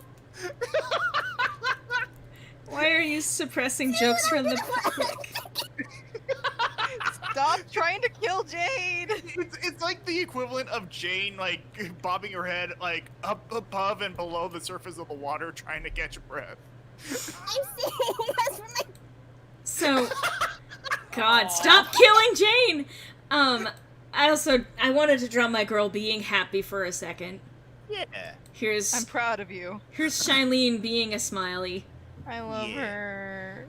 Yeah, I feel like this might actually be after she meets Alistair. Like, getting enough time around him to be like, okay, yes, he is a positive force. Yeah. Or even just like he does something, like it could be anything, like he gets cursed by a fork. And like that happens in front of her and she actually finds herself laughing. And then actually immediately is like, wait, what was that? What was that feeling? What is this feeling? Also, I shall be right back. Okay. Okay. Here, Nutmeg, hold on to my mic. I love her, I'm invested in her, I want to see her grow up happy, and I love that fucking little... Like, what are your feelings on this? I love it. I'm invested in it. Hi, Viventar. Is it VA? Viventar? He's smiling, his mouth is just extremely tiny.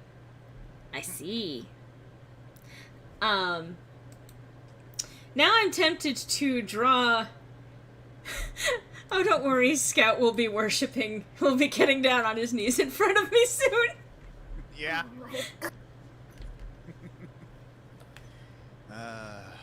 That is... Poor Scout.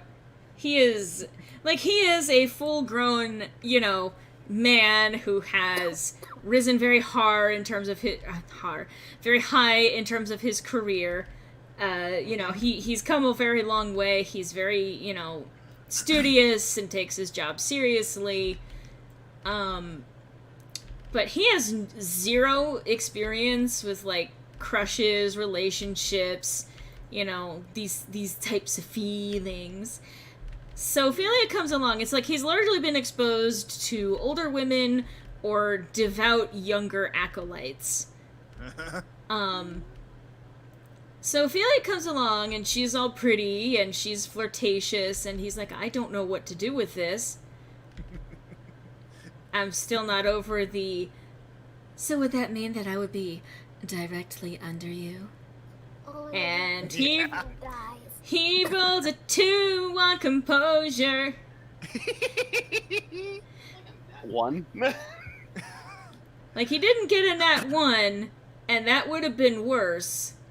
Oh. But he came as close... Wow, I didn't even mean for that. He came as close as he could to a nat 1 that he could have without actually rolling a nat 1. And then I realized, technically, if he rolled a nat 1, that might have been the case. Oh my god, bitch. This poor son of a preacher man, which, by the way, is going to have to come up at some point, that song. The only one who could ever reach me was the son of a preacher man. Because that is, in fact, what he is. The rescue mission coming back. It's you and me and you and me and your priest. Is Scout... Where's the caveman? Is Scout a simp? Well, no, because the concept of the simp is stupid. Usually the only circles I've heard that actually really circulating in tend to be like the incel crowd, which no one should proudly be, identifying with that. Yeah. Like, there is such a concept of being involuntarily celibate, I suppose, but, like, that community has become a real toxic dumpster fire. So a lot of the concepts of a man who is willing to put up with basically being cucked, being referred to as a simp. Like, no, Scout is not, in fact, along those things. The reason why he complies with Ophelia is because she is a very confident person who doesn't really put up with anyone being over her. Well, except under specific conditions. Except when she feels like it. Yeah. Toxic to a horrifying degree, whereas simping is just, like, being in love, I guess. I've seen it frequently being used meme or ironically. I suppose, because that's the thing, it's kind of hard, but it's kind of like, for example, like, it's kind of the inverse, I suppose, of like okay boomer. I had it used against me when I was trying to explain why using certain terms are actually offensive when it comes to like trans people, the trans community. Someone's replied to me, okay boomer, and I'm like, do you know where that got coined? Do you understand that the okay boomer is for people who are making transphobic rants and entitled kind of rants about certain things? Do you know what a boomer is, child? Yeah, I actually hate the term simp, so yeah, I get using it in a joke sense, but yeah, I hate it personally too. I agree. I'm back, by the way. Welcome back. I What, caught you're the tail back? end of that conversation. I caught the tail end of that conversation, and personally, I hate that term. Like, I kind of deal with it when people use that term, and I'm not going to tell you not to use that term. Yeah. Obviously, if you use it in a joking sense, whatever. Yeah. But I don't like it. I think there are better terms out there. Yeah, It's a little lazy. it's kind of like when something has a very particular origin and ends up becoming such a meme that people who don't know the original meaning of it start repeating it. That's where I get a little bit uncomfortable, because I know that there was an example of like soy boys, which was kind of the precursor to simp. Yeah, I didn't like that term either. No, Soy boy?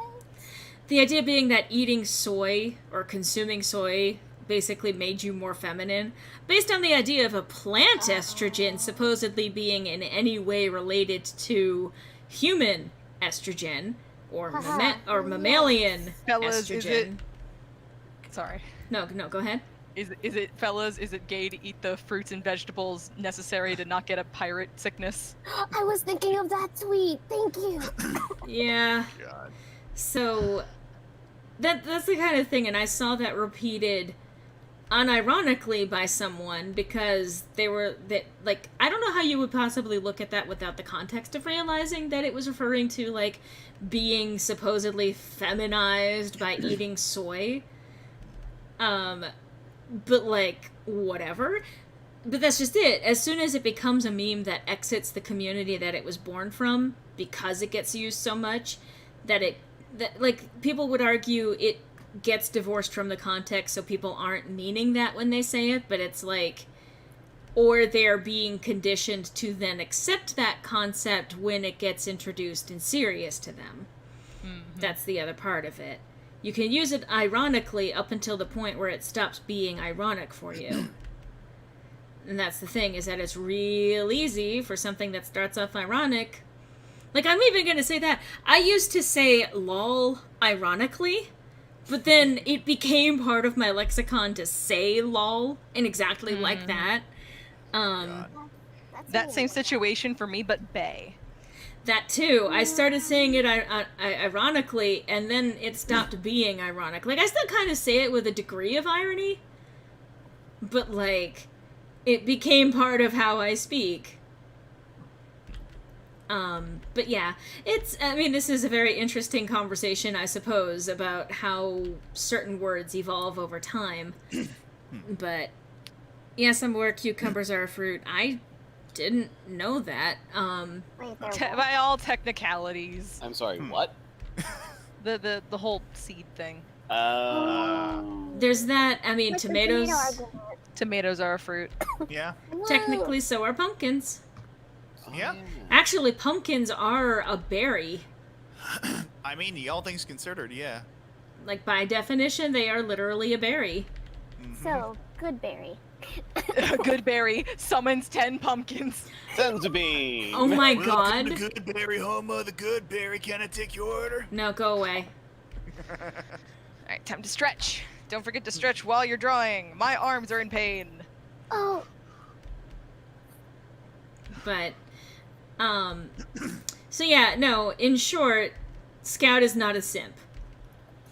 Not really in any definition of that, even excluding the concept of what it's supposed to mean.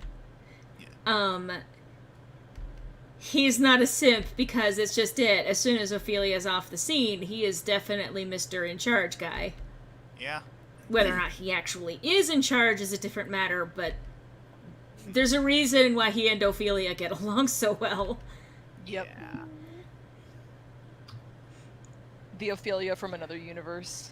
The Ophelia equivalent. Yeah, Ophelia adjacent. You're strongest versus our strongest. No. You're idiot versus our idiot.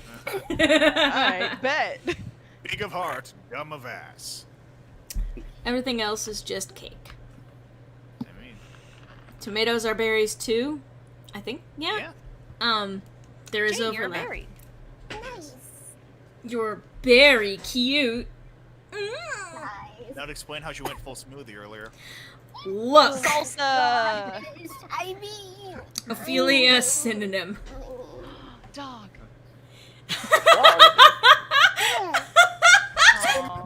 Laura Dog's said, gone. "Don't get ADHD." Dog's gone. Sorry, Sean. Sean, it's okay. We'll see another dog. I was looking at the window and immediately there was a person who stopped, let the dog like sniff a bush, and I was like, dog. Squirrel. Boy. Okay. Where's Nutmeg? Oh, there she is. Walks in delivering Mom, Dad, I have something I would like to say. I'm looking for extremely realistic looking cake. Well, I'm just an extremely realistic cake. I Oh, love I- the everything's a cake meme. That was good. I was just confused by it. Like, it Well- came, it disappeared, it vanished just as quickly and mysteriously as it appeared. Did you at least get like the initial joke of it, or are you saying that No, you just didn't get why it was a meme? I don't understand Okay. like, where it came from or what it derived from. Basically, there was this video going around of a compilation of a bunch of cakes. Like, they were all cakes, but they were made to look like other things. Like, it would be like Oh, okay. a shoe, and then you see a knife cut into it, and it's actually a cake. So the idea is like random everyday objects cut into it, and it's just a cake. oh, God. That's where the meme came from. thank you, somebody, for your donation on coffee. Aw. Hey, Yo! That kind of thing is real sweet. Thank you. hell yeah. And I can actually check that. Somebody. Somebody. Don't you Hit the whoa. need somebody to donate? I see. I see. Oh. What? what Thank you, Rick. I don't know if Rick is here. Did they roll you? Wow. Sorry. No, it does not appear that Rick is here. I say that. I don't need to be coy about this. It was my dad. Yeah, I mean, I was gonna say he's no stranger to love. He knows the rules. You know what's funny? So do Chill. you. Go ahead. What's even funny is that he is the second person with his identical name. His dad was Rick the First, but for him, he went by the nickname Dick. I mean, Amazing. That was just who he was. He was Dick, and it's just like, Times He's have owning it. times have changed. yeah. I will say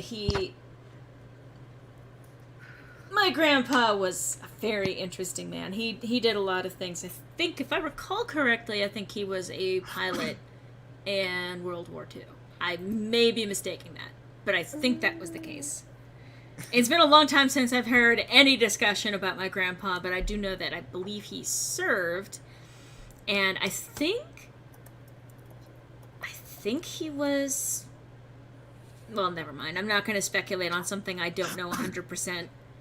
Fair. I do know that he was a friend with a sci-fi author. I think that was Arthur Clarke, but I don't remember that if that was the case. Right.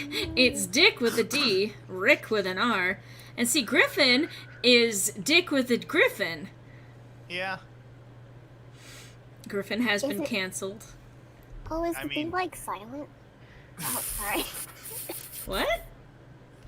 Oh, the D is not silent. Otherwise, that would just be ick. Yeah.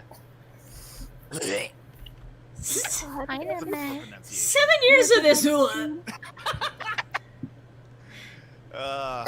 on 9. Nutmeg. Going, oh Oh, no, my I- god. I think it's gonna be 10 this year, actually. Is it? No, because it Yeah. was 7 years Because it was 8 during the first one I streamed, and then 9 when you were here. So yeah, this upcoming one is going to be the 10th. Oh yeah.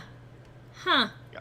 For reference, anyone who's watched this channel is at least somewhat familiar with a series of videos I do where I eat something spicy with something sweet, basically as a form of punishment for not making more content during the rest of the year. Now he has been making content, but not enough. No, you have been. You've been consistent once a month. Let me have. How many times do you have to do this like annual eating of something like this before it becomes regular content and you're not allowed to do it anymore? I mean, as long as it takes. But yeah, he's gonna do it anyway because, you know, a couple years ago he was on stream with me when he did it. It was on Halloween. Yeah, it's always on Halloween.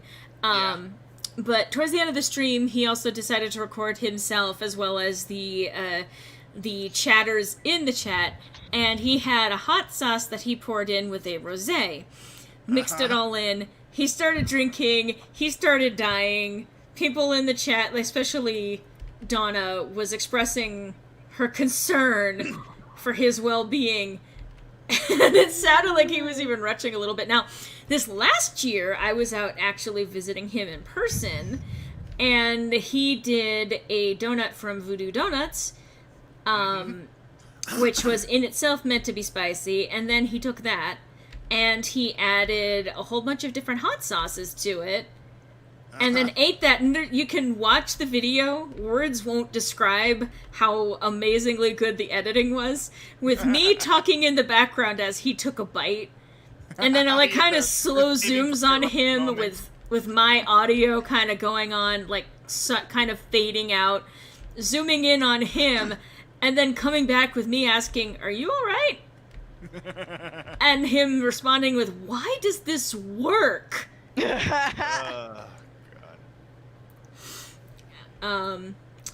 But yeah, so, like, I will say it's also funny watching those the rosé one with the hot sauce, because he's crying. I mean, that's just it. A lot of these combinations are hit or miss. Sometimes it hits, sometimes it misses, but sometimes... Guess they never miss, huh? Yeah, there we go. Thank you for jumping on that grenade. You're welcome. Oh my. Guess they never miss. I've seen that vid. It's always, if you want to check it out, you can go to Cybernetic Pink Eye. It's on YouTube. You can usually find him linked. I mean, he's linked in my associates on my YouTube page. He's usually helping out with like Ballad of Loreley stuff, among other things. He also does song covers with me occasionally. But I do recommend his channel. He puts out a usually monthly iteration of something called In My Unpopular Opinion. He also updates things like song covers of his own, opinion-based things as well. He also does like voice acting things that he'll post to the channel too. And he used to do movie reviews. Yeah. So moving on. No, let's not associate him with that hot mess, John. Boy. But yes, check out his channel, watch his content, and, you know, support him on Patreon.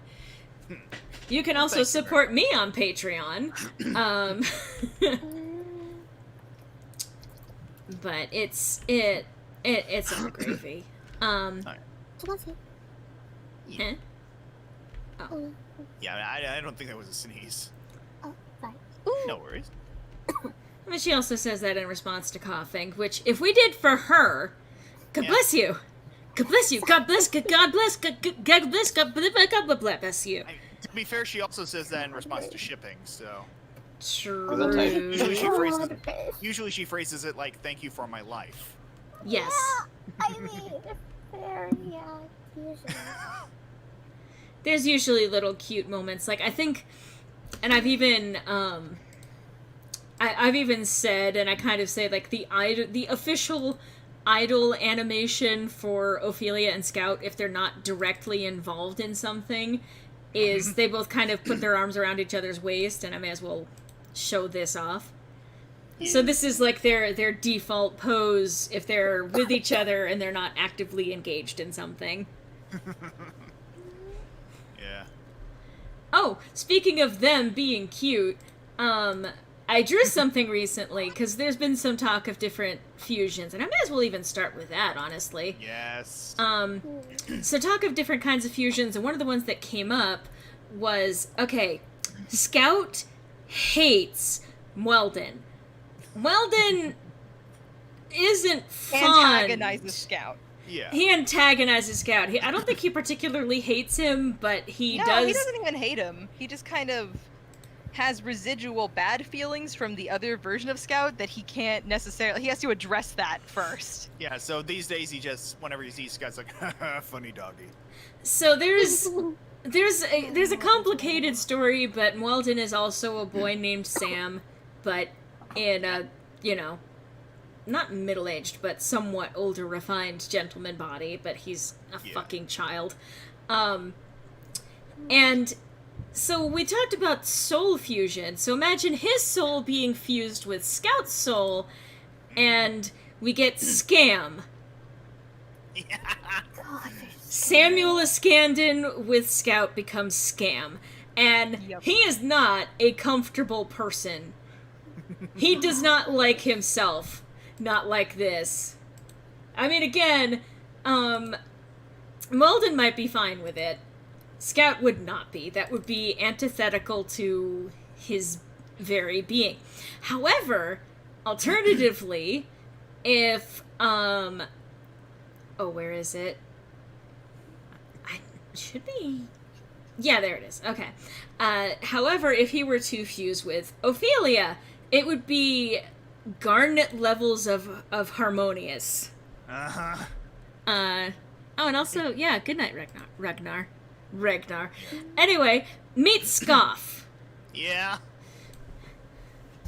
Scoff, the fusion of Scout and Ophelia. Couple notes here, actually.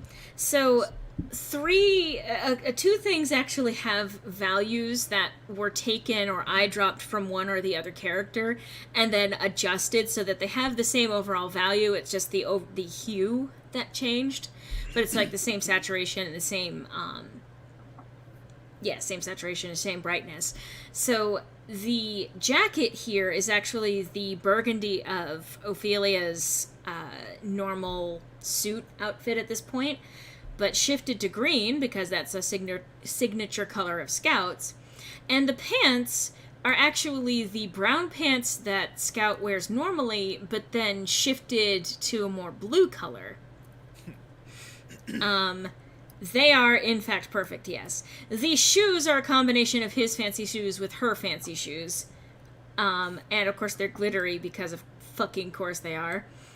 This Metaton-looking motherfucker.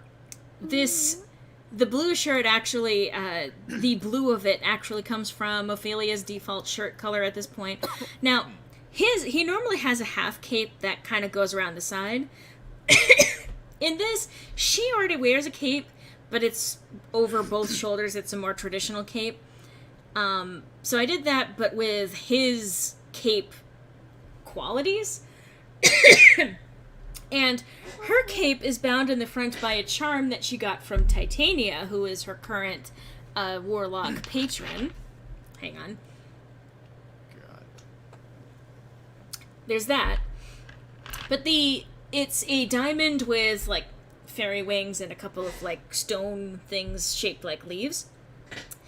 When Ophelia went to go rescue Scout, she was actually given an item by Titania, like that was part of her agreement with her for making the pact, is she gets this thing that allows her to get Scout away from being influenced by Dahlia.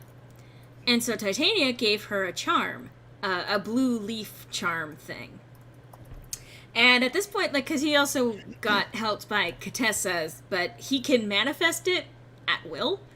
But it's basically effectively inside him now. So I took that, and yeah, look. Anyway, I made that the clasp of the cape for when they're Scoff. because it is an item that's actually important to both of them. Yeah. And that's Scout's overall haircut. There are some minor differences, like it has a little bit more of, like, Ophelia's face framing, Yeah. but it's largely her default brown color that kind of gets frosted at the tips with the blonde that he normally has. Scoff has frosted tips. He does, and he would. Yeah. And whereas normally both of them have greenish eyes, she technically, her pupils are blue now. Again, connected with being a warlock and with Titania as her patron. So the combination I kind of see kind of comes out to a teal turquoise color. So anyway, this motherfucker would be the most confident, smug little shit who would still be ordering people around. But they, yeah, it would be a they would be non-binary. Yeah. I mean, they both are also little shits in their own way, but Scout is a little shit, but then together as Scoff, they are absolutely a little shit. In fact, they're no longer a little shit, they're a big shit. Sardonyx vibes, despite the fact that they would act nothing. Well, you say that. I don't think that they would put on a show. But I can see the Ojo-sama laugh being there. Oh no, this definitely, like, without a doubt, there's gonna be the Ojo-sama laugh. But yeah, so they are beautiful together. Speaking of beautiful together, at one point, first of all, I did like one speculative shot of the two of them in the future, and it's just kind of cute. Yeah. So there's that. With the best. Hell yeah. Hi, Zach. Good to see ya. Hello. So that's real cute. And I just kind of like Scout with the ponytail when he gets older, you know. And Ophelia, she changes her look pretty regularly. I wouldn't be surprised if she cuts her hair at some point in the future. But speaking of the two of them being cute together, speaking of which, someday, prospectively, they are going to have twins. Assuming that other things and other factors don't happen to make that impossible, the potential future is that they have twins. I think we agreed that the boy was going to be named Orpheus. Yeah. The girl Rooney, right? And the girl named Rooney after his mother. Yeah. And whereas Orpheus is going to be something of a shy boy, mostly because, I mean, that could literally be Timothy's influence, Timothy being Ophelia's little brother. Yeah. Rooney is definitely going to have the confidence of both parents and Ophelia's sheer audacity. My biggest kink is when a character with a signature hairstyle does their hair differently. Well, thank you for sharing. But yes, Rooney and Orpheus. And also, I pointed this out at the time. Wait, Rooney and Sigrun? Sigruni? Yeah. And absolutely, Rooney would have been the one to tell Sigrun about that ship name, and his response just being like, "Be serious," and she's like, "Never." They're like, we've been there. See, only I/also Jane know about like these NPC relationships y'all have yet to see or can't see because she is unfortunately passed away at this point in the game. Yeah. But like, they were very cute. And they were even discussing, funny enough, they were also discussing what to name Scout's parents before all of this. Yeah. And one We were looking at suggestion, behind the names. and one of the suggestions that came up for Scout's mom was Velia, but then they realized. Yeah. And then it got worse because another name that they were considering for his dad was Orpheus. Orpheus and Velia. So, what are your parents' names, Scout? Orpheus. I don't want to talk about it. Orpheus and I'm not going to talk about it. We're just not going to bring it up again, is what we're going All right. to do. Have a good night, Alex. Thank you. Take care. Night, Alex. Have good sleeples. But I will say that there are also a whole bunch of, potential future kids, like a next generation of our team. Obviously, they have to survive to get to that point, but Yeah, well, yeah. we'll take it one step at a time. DM voice. Yeah, we'll see if they get to that point. But Gabby voice. Yes, they're gonna get to. Don't worry. I want you to don't listen to her. Oh my god. Don't But- listen to me. Don't trust anything I say. But if they get to the point, and I really would like for them to get to that point, I would love to picture, like, a next generation. I even joked, like, Owen, who is currently dead, but also a Warforged, possibly hooking up with Curtis, and again, that is a different thing that still has yet to happen. Yeah. Like, both of them kind of being like, well, we literally can't have kids, but... And then meeting a kid who's in a similarly disadvantaged position to Owen when he was a kid. Oh, yeah. And Owen just being like, I will not let this kid suffer. I mean, you forget Owen already has a son, and his name is Camazotz. I was thinking of that. To be fair, Camazotz has been kind of adopted by the rest of the team, too. This is my new adopted son. This is his brother Camazotz. Yeah, for reference, Camazotz is a mechanical servant Owen created, who's basically a Giant bat. Yeah, giant robotic bat. We've only met him for a day and a half, but if anything happened to him, we'd kill everyone in this room. I loved... There was one scene where they were introducing Scout to Cam, and Cam kept saying, like, what was it? Correct? That is, like, one of his catchphrases. And Jess said, yeah, he says that a lot. And then there was a beat, and as Cam was saying correct, several other people at the same time said, correct. Correct. Simultaneously. He does that. Yeah. Well, that's just it. Like, they knew the pattern by now, so just as Cam was responding with correct, so were Ophelia and a couple of other people who were in the know of that. And then Yeah. Cam apparently responded by, like, tilting his head. Or what was it? Tilting his head or flicking his ear? Yeah. Whichever I one think it he lifted was. his head a little. Being like, they're paying attention. Kind of like, I wonder if he was flattered. But... Oh, God. flattered in so much that an object that does not have actual intelligence but artificial intelligence can be flattered. Oh, yeah. And we keep joking about other things, other people teaching him memes, and I think the one that makes me laugh the most is Allie, who is the older brother of Louis, who is an NPC that's also part of the team, potentially programming, like, hey, Camazotz, what's my name? And, like...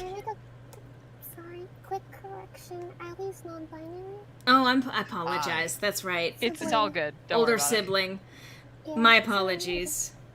That's okay. But no, it's a good point to bring up. It is important to remember these things. Yes, Allie is non-binary, and that they program into Camazotz and saying, hey, Camazotz, what's my name? And Camazotz, if you want to do the honors. I even forget the response. It's I like- apologize. You're Allie, but you've asked me to call you, and so... You know the rest, I That one believe. Fine. I don't, actually. Oh, okay. You're Allie, but you've asked me to call you vagina, vagina, vagina, vagina, vagina. Okay, see, I Oh completely my forgot about God. that. There is a video. And, like, the guy doing it, like, he does that, and as the thing That is fucking saying, dance. vagina does this weird-ass fucking dance. And I'm like, I can... Because it creates a sort of beat. Yeah. Vagina, vagina, vagina, vagina. And so, there's that one. There's also the one with, like, the Indian people, I think. And Indian, I mean directly from India, not Native American. Yeah. Who, like, they were like, you know, what's this number divided by this number? And it created this long, extended, repeating decimal that they then turned into a fucking song. Like, on the spot. Which is beautiful. I love how creative people can get, like, you know, Yeah. with even those short videos. But, so yeah, we all love Cam. Ophelia does not like Owen at all right now. Hopefully we'll be able to fix that. Eh. Fingers crossed, man. Yeah. I think at this point it's only going to literally take divine intervention for that to happen. I'll do it, bitch. I mean... Sorry, that was a little more aggressive than I meant. You always mean to be aggressive. The fuck are you talking about? Oh, I'm nice. Don't be I'm nice. I'm nice. I'm just going to torture your characters. And again... Okay, listen, miss. I'm gonna write a tragic backstory. I did write a tragic backstory that unfortunately one of the reasons why Ophelia does not like Owen right now is because he decided to do a dramatic reveal of technically killing his body, committing a form of, I don't want to. So he pushed his soul into a Warforged.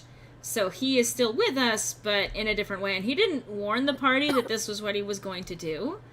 Yeah, and he set up the scene to make it look like he had been brutally murdered, partly in an attempt to primarily to draw out an actual murderer in the town, basically sort of call them out. And he left behind a series of clues in hopes that the rest of the party would figure it out. Unfortunately, he neglected to remember, and he didn't know, that Ophelia's little brother was attacked 2 years ago. Stabbed in the chest, in fact, which he has long-term complications from as a result of that. And so Ophelia Ophelia was also the one to find Timothy in the first place. But yeah, so she found Owen stabbed in the chest, and it put her through a bad place, and then found out he wasn't actually dead, or he wasn't gone anyway. And so she kind of was like, you put us through this for nothing. How can we possibly trust you anymore going forward? And he kind of went understandable, but she has continued to be hostile towards him. Yeah. Which he did kind of lose patience with at some point until she was like, yeah, do you know what happened to Timothy?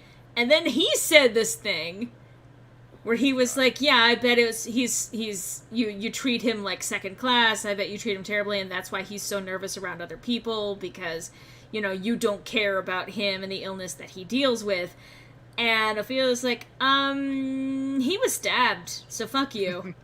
And Owen You had... can also look at it, too. Like, of course, that's the reason why Owen would even think that, because that's what he relates to. He put his own situation on a Timothy because he sees a young kid suffering and says, I know how that feels. Yeah. And probably at that moment couldn't even fathom that was the case. So hearing that, and it kind of made him realize, like, yeah, I'm the bad guy in this situation. Pretty much. Yeah. I'm the asshole. Yeah, he has since come to terms with that and is doing what he can in little bursts to try and make amends. He's done it with pretty much every other member of the party at this point, and he's still struggling to try and find that level of understanding with Ophelia. Yeah. Meanwhile. Meanwhile, he's actually made amends with Duo, at least a little bit, which started off not being on good terms because he found out that Duo was a nighttime vigilante by the name of the Green Fist, and didn't like that this was a person who was keeping secrets. Well, yeah, and primarily because he wasn't doing what he felt was necessary in order to stop crime in the town. And Owen was of the opinion that crime can't stop unless the system is fucking messed with, which means essentially killing the 1%. Which in this case would be Ophelia's dad. So yeah, he even admitted this to Duo, saying that he was planning to kill Blaine at some point. Ophelia doesn't yet know this. Go ahead, Sean. And Duo if he got in his way. God. Yeah. I mean, Owen has since changed stances on that, so he's not going to be killing him at this point, but he still doesn't care for the guy. Well, you say that. Duo or Blaine. That's just a Yes. I mean, hopefully we won't have to kill anyone's parents. Looks at Jess. Hey, no. Little bit too late. About that. Well, okay, it wasn't No, it was. It was Jess that killed her, so never mind. I was gonna say it wasn't anyone in the party, like, oh, It was wait. unintentional that Jess caused her biological mother to die because she had newly found magical powers and she had an abusive mother. So she basically said, like, I want you to turn and run away from me, or like run away, like, It was I don't remember the flee. actual command word. Flee. Flee. And so she got her to run away into traffic. Accidentally. And Perugi... It was not the intent, no. So she's dead now, and then, you know, almost killed Harris, but... Actually, Ophelia almost killed Harris. That's true. There were some people with more murder's intent than Jess in that situation.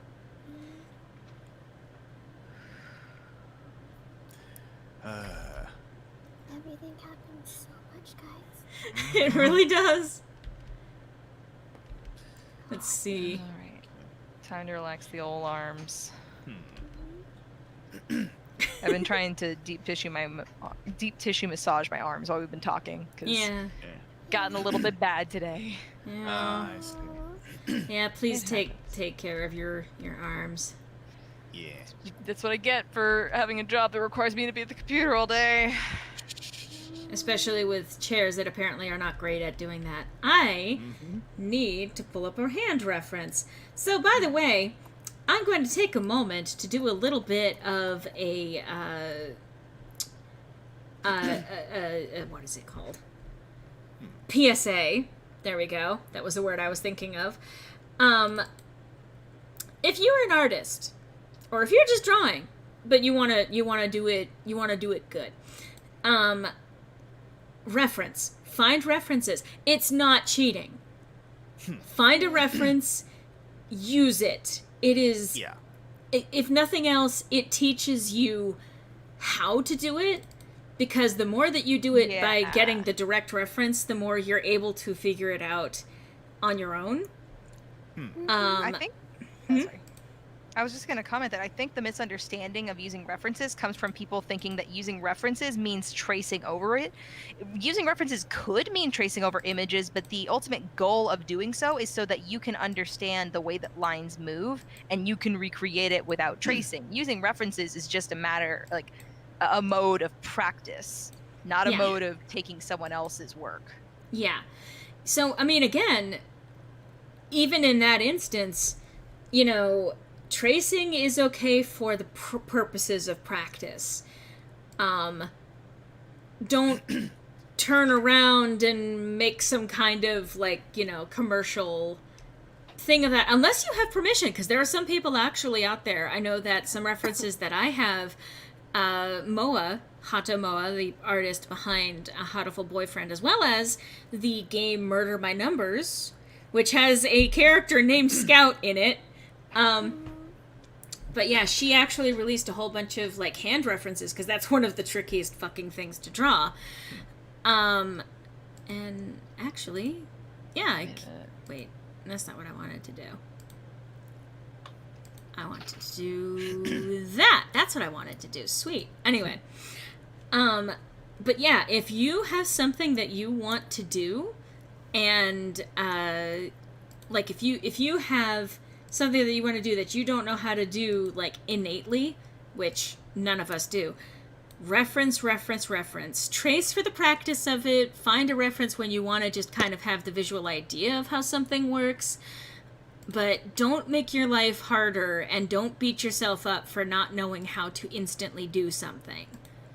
Yeah. And make your life easier if you need pose reference, if you need to have an idea, any kind of direction to know how to do a thing. There's nothing wrong with finding a reference for it and improving the thing that you want to improve on. Yeah.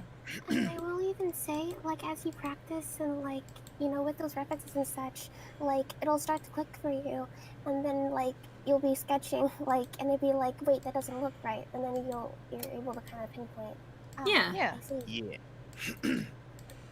So I'm trying to find a good reference for Scout's hand here, because, like I said earlier, this is the, oh, he'll be getting down on his knees in front of me soon enough. And I'm Spits out looking. coffee. I'm sorry. What?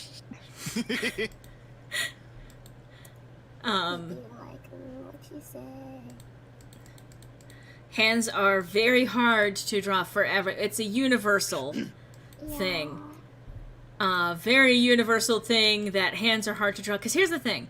There are so many different joints in the hand. There are so many ways, and they are so expressive to the point where even the slightest difference, affects the overall tone of the. So they are so expressive, which is what makes them so difficult to do. Mm-hmm. That's a thing that's also common with expressions. Expressions can be hard because a lot of the subtleties that come along with that can be that can be hard to get exactly right. Yeah. There's a lot of fine details that go into it. So, sorry, you were saying, Jane? Oh no, I was agreeing with you. Keep going. Okay. Well, no, that's the end of my thought anyway. I have a joke piece of advice that actually did work for me, and it's a joke because it's not going to work for everybody, but if you want my advice on how to get good at drawing somebody, have a friend who has a fetish of it. Yeah. I learned how to draw feet I because mean- of my friends who have feet fetishes. No. No, Meg. No. Adjacent to that, get attached to a character that has features that you have to learn how to. Heim Weldon. I'm sorry. Heim Weldon, yeah. I mean, Your stream, I don't want it to get banned because of language. It's Oh fine. my god! Wait, what language do you think you're going to say here that I have not said 1,000,000 times?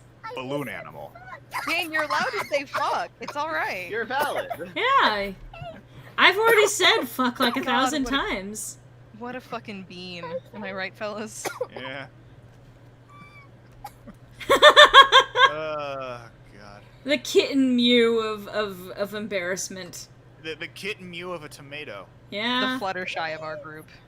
Yeah.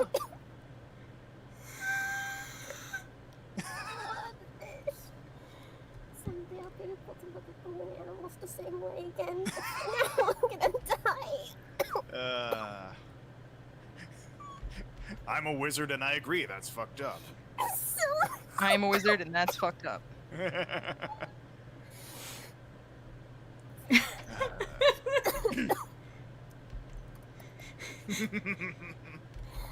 Poor Scout. Oh, yes. Poor so many people. I mean, yeah, I will say that, among other things, Ophelia is the inherent flirt, and so many times, like, Jess will say something to her and she'll immediately flip it around to flirting with Jess, and Jess has, like, zero Jess who's chill. gay. Has so much of the gay. There was when they went to Faerun, and they were talking with this one barmaid or bard maid. They were all bards. They're all bards. And she was just immediately flirting with her, like, I think it was, "Are you on the menu?" And she was like, "For the right price." And she's like, "Ah, well, when I become super rich and famous, can I come back?" And it was Ashlyn is her name? Yeah, Ashlyn. Was like, "Oh yeah, I could always use a sugar mama." My dream bard. And meanwhile, both Emma and Jess were at that table and just kind of like being uncomfortable lesbian. Gay panic at its finest. Gay Panic at the Disco. Meanwhile, and I've talked about this before, but Ophelia gets it from her mom. Let me pull up her mom so that you can get an idea of where she gets this shit from. This is Trudy. This is Ophelia's mother. She flirts at the drop of a hat. With the hat. She'll And its flirt with wearer. the hat, Yeah, yeah. exactly. With the hat and its owner. I mean, let me see if I can. What is it? The Trudy flirting with Duo and Duo being completely. Yeah, there it is. Completely oblivious, although Duo was also in Green Fist mode, so. understandable. Sorry, ma'am, I'm on the job. They were at the police station, and she got a good look at him and was basically like, I can appreciate a man who dresses well. Uh-huh. Jesus Christ. And Duo did not recognize that he was being flirted with. Cod fishing, it's like unstoppable force meets immovable object. Oh my god. Unstoppable flirt meets immovable dumbass. Yeah. I say that as lovingly as possible. I agree. But In Trudy... this house, we appreciate Duo. Oh, sorry. No, that's fine. Trudy has also flirted with Scout. And also, in turn, Ophelia, in front of Scout, unfortunately, also flirted with Ken recently. Now, it was intentionally to kind of throw Ken off because Ken is a little bit of, well, he has issues with being flirted with, among other things. That's putting it mildly. Are you dressed for the job you want or the one you have? Either way, I'd be interested in hearing back from you. Yeah, pretty much. I'd love to employ you at some point. But when Ophelia was like taunting, because Ken was like, I don't want to weird you out with a magic thing, so she used her disguise self at will ability to turn herself into Ken and be like, gee, I don't know, do you think magic weird stuff is gonna get to me at this point? And so in response, Ken turned into Ophelia using the same spell. And then Ophelia just, and I worded it wrong in the recording, but she basically turned around and was like, say, if you've ever had the fantasy of being able to make out with yourself, I suppose now's the chance, huh? And Ken, as Ophelia, went bright red, and Scout was like, oh. Oh, no. That's my girlfriend. No, but mine, though. Sean, please say that out loud.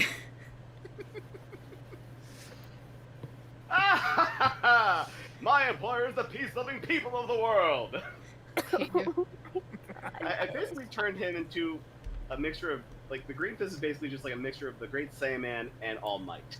Yeah. I love that. Oh my Great might. energy. Great might. I love that. Great might. All Saiyaman. But they Oh, man. Oh man. Sorry. no, that's fine. That's genuinely, like, no need for apology, but yeah, I'm just like... So, Ophelia's very good at the flirt thing, and she can do it very easily, which has been in her favor for the... I loved, like, the recent... So, okay, in this last session, among the things that happened, they were coming up to the home of the person that they were trying to meet, which is how they encountered Kuzbright and his other men in the Kingsguard. And 4 of them were stationed outside, which could have been a fight, except that Ophelia goes, hold my beer, basically. And she did get a bunch of people to come up with her invisible as backup, just in case her plan didn't quite work. But she went up and walked straight up into the middle of their group, and they were all kind of looking at her like, hang on a second, you're one of the criminals that we're supposed to be keeping an eye out for. The way that they said it was, we're supposed to be looking for you. And she said, oh, you bet you're looking for me.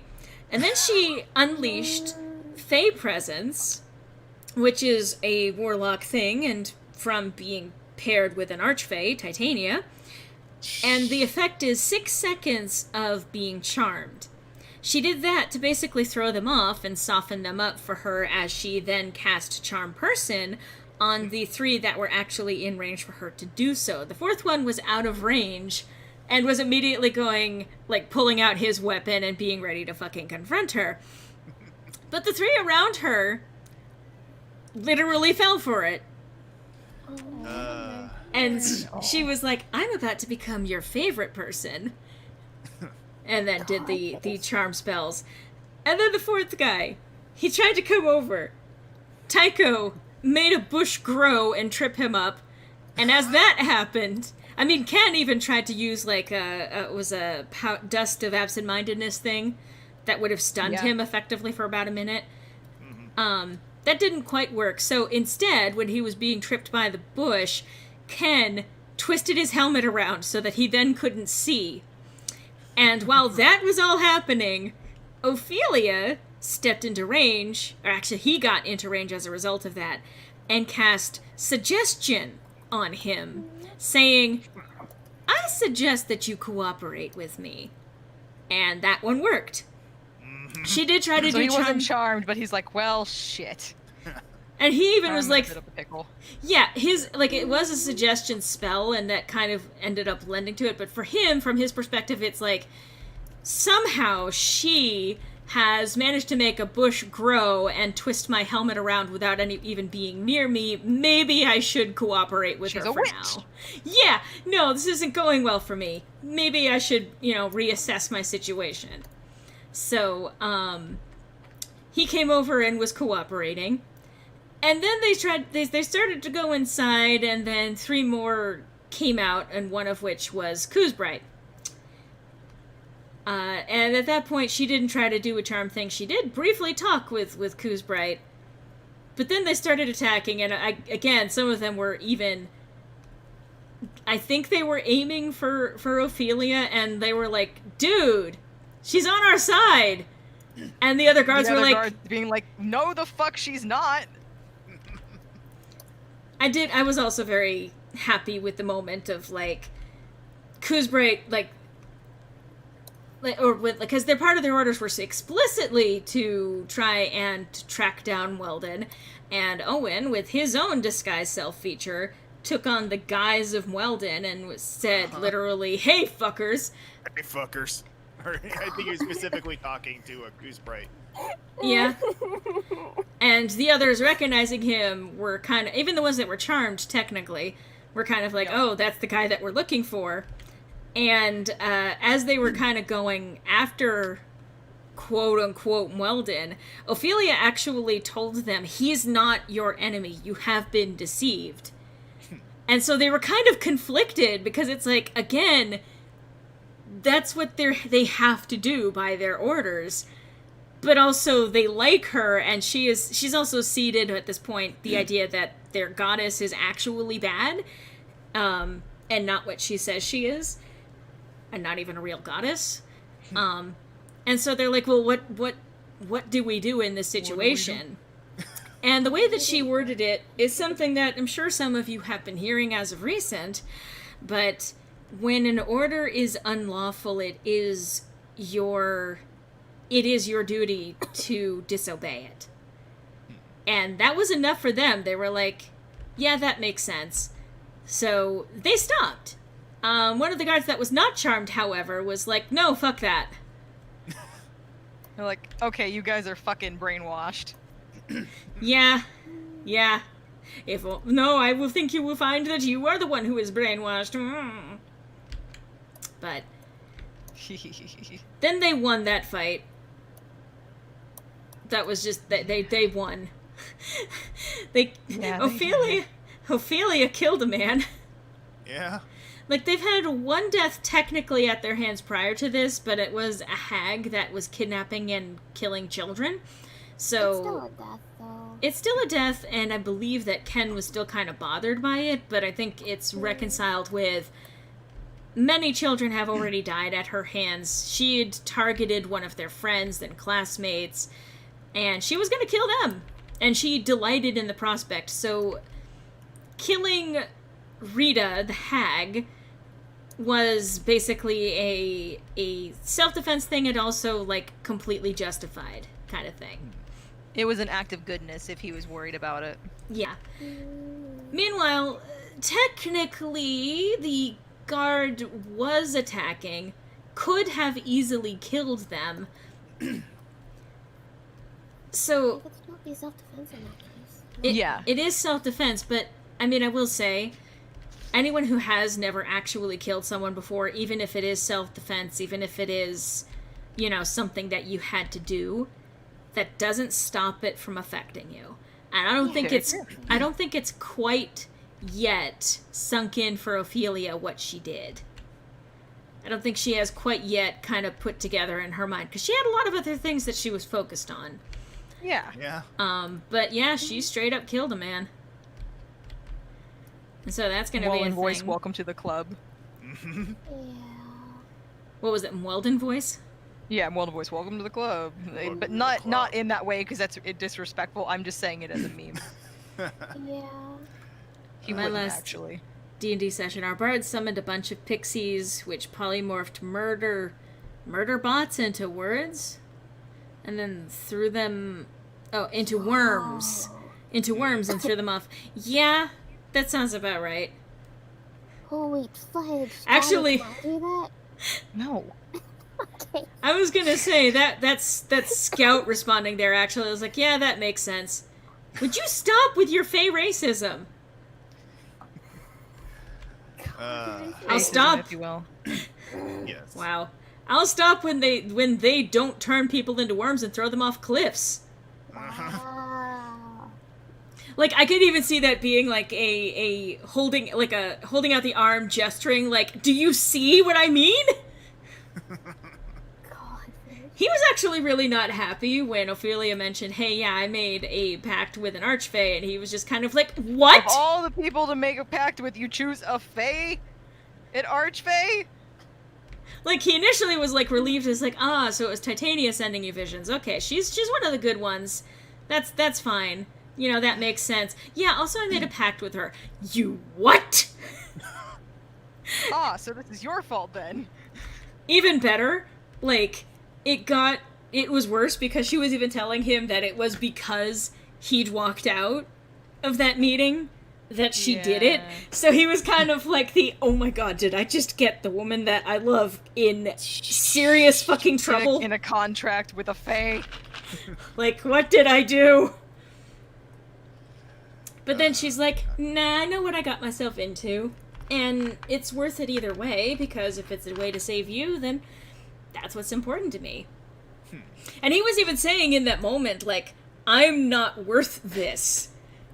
You know, he was implying something to that effect. Like, I feel like I don't, there really isn't a way to change, you know, the direction that I'm on, that I'm kind of stuck with this no matter what.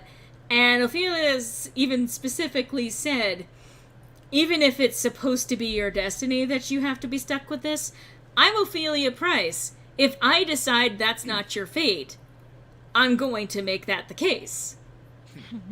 You know, fate be damned. Once I have decided something, that's what we're, you know, that's just it. That's the end of it. Nothing else gets to say what happens after that, because I decree it. Fucking preach, girl. Well, no, that's his dad. Yeah.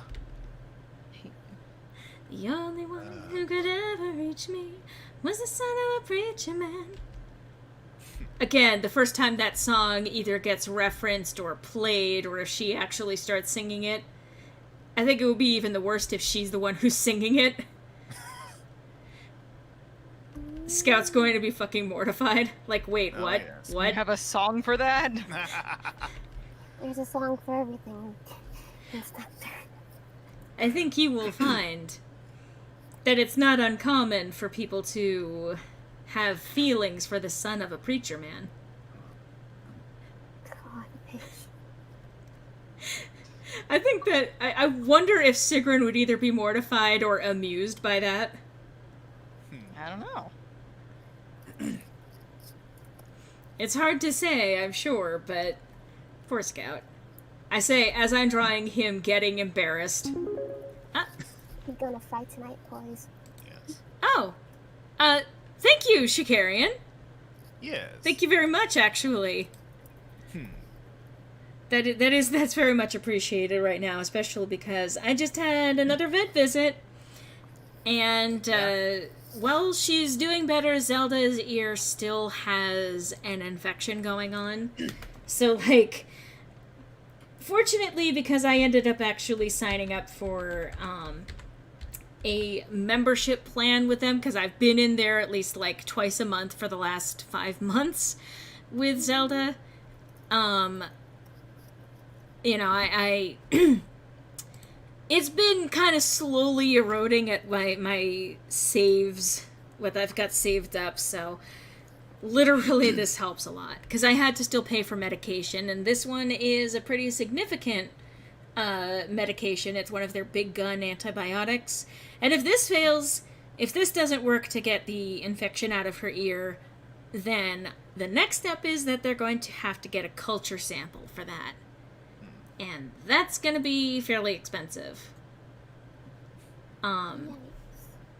Yeah, so every bit counts a lot towards making sure that, she gets the care that she needs for all of this. And, like, if worse comes to worse, I would have done, like, opening commissions and stuff like that. I would have done what I could to try and make that happen. But thanks to people donating today, I don't have to worry about that now. So thank you.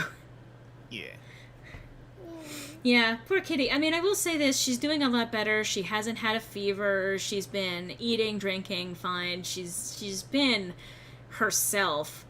It's just that, unfortunately, I've had to do a lot of, like, shoving things in her ear and trying to, like, I think the main thing that she hates is the flushing, where I take a liquid that's designed to, like, break up ear debris, and I have to put that in her ear, and then I have to massage it. Oh, thank you, John. Just go the Vincent Van Gogh route. Oh my god. No. No. Absolutely not. Absolutely not. That is my baby, and she's going to have her ear. And just the echo just now of the thank you so much for your support from my pre-recorded message. I need to update some of the stuff for my streaming, but anyway. But yeah, so she's doing better now, thankfully. And while there are times like when recently she's been a lot more okay with the vet visits. Like, she disappeared for a couple of minutes after getting home, but it wasn't too long after that she was curling up on my bed, so she's probably understanding that this is something that I'm doing for her own benefit, but Yeah. I know you were kidding, John. I thank you. Genuinely, thank you. But,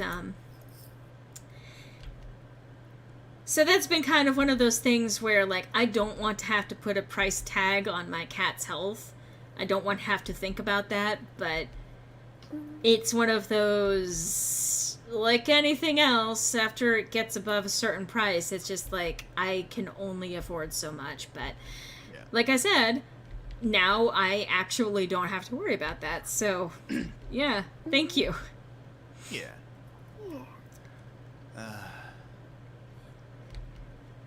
I want to get the sketch done of Ophelia saying the thing to him. Yeah. I think I've got the basic mood of it down. Yeah. I think that might be a good thing to cap the stream on. Honestly. I mean, I was going to be probably ending it soon. I just wanted to try and get this sketch done if I could. Yeah. Understandable. Next to Bald Scout. He's gonna have his hair back eventually. Let him live. He can have a little hair as a treat. Yeah, let him enjoy the breeze. He can have a little hair as a treat. Oh my god, no. Mucked into the hair gristle. Now I'm just picturing someone trying to approach him with a fucking, like, shaver, and Ophelia immediately popping up and going, "You are not messing with his hair." Those flowing locks are mine, bitch. Okay, there we go. I have property of his hair.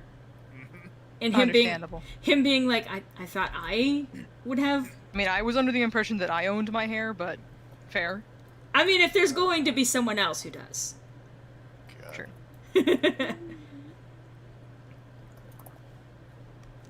But I don't think she would do anything to his hair. I mean, again, that was one of the things that attracted her to him in the first place. Yeah. Yep. Your hair be pretty, yo.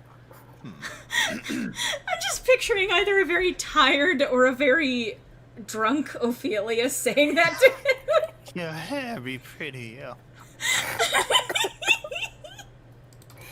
God.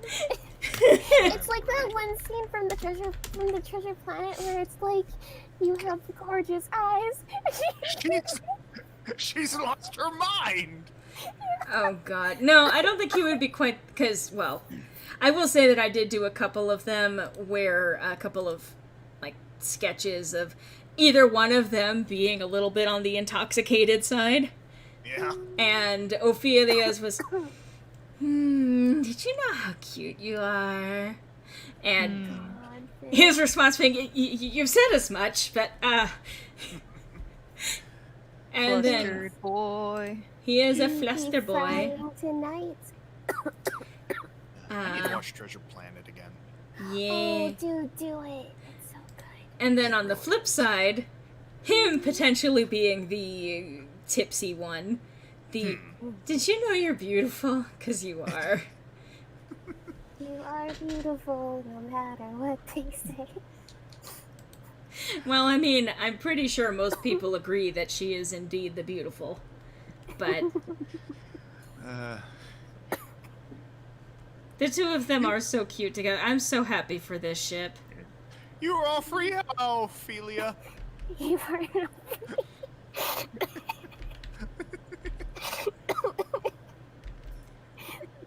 fish sticking the cows. You are all free cows. I will just... Oh, God. I'll give you shelter like you've done for me. But I love these kids. I've even gotten so point as to sort of, at this point, there's been, like, AUs, because in the first timeline, Ophelia was actually, like, a super mousy, shy girl. Yeah. And Scout was supposed to show up in that campaign, too. Unfortunately, he did not get the chance to, for a number of reasons. But I kind of went with the idea that she would have probably insta-crushed on Mr. Anime Man. And especially Mr. Mystery Transfer Student Anime Boy. So this is what Ophelia 1 actually looks like. Popping this up on the screen. Yeah. Very shy. She was, I even modeled some of her after Fluttershy. For those of you who know what that is. Yeah. I kind of assume by now that the internet knows what a Fluttershy is. And then I kind of got the idea for an AU where both Ophelias existed, where they were cousins, and like they had a common ancestor named Ophelia, which is why they would be both named after that Ophelia. And so this would be, instead of Ophelia Price, which would be both of their names, Ophelia Twice.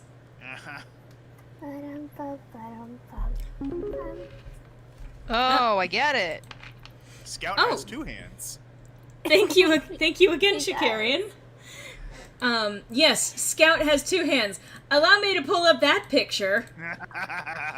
Ophelia Twice. That and makes me think of Tycho too. Yeah. They're like the fucking 1% double mint twins. The conversation that kind of even prompted this was Scout saying, "I have an Ophelia Price problem." Which one? Yes! God. Because both of them would have developed an interest in him. And he would be put on the spot because on the one hand, flirty girl that gets under his skin, and on the other, completely sweet girl that probably would bring out a softer side in him. Must protect. Yep.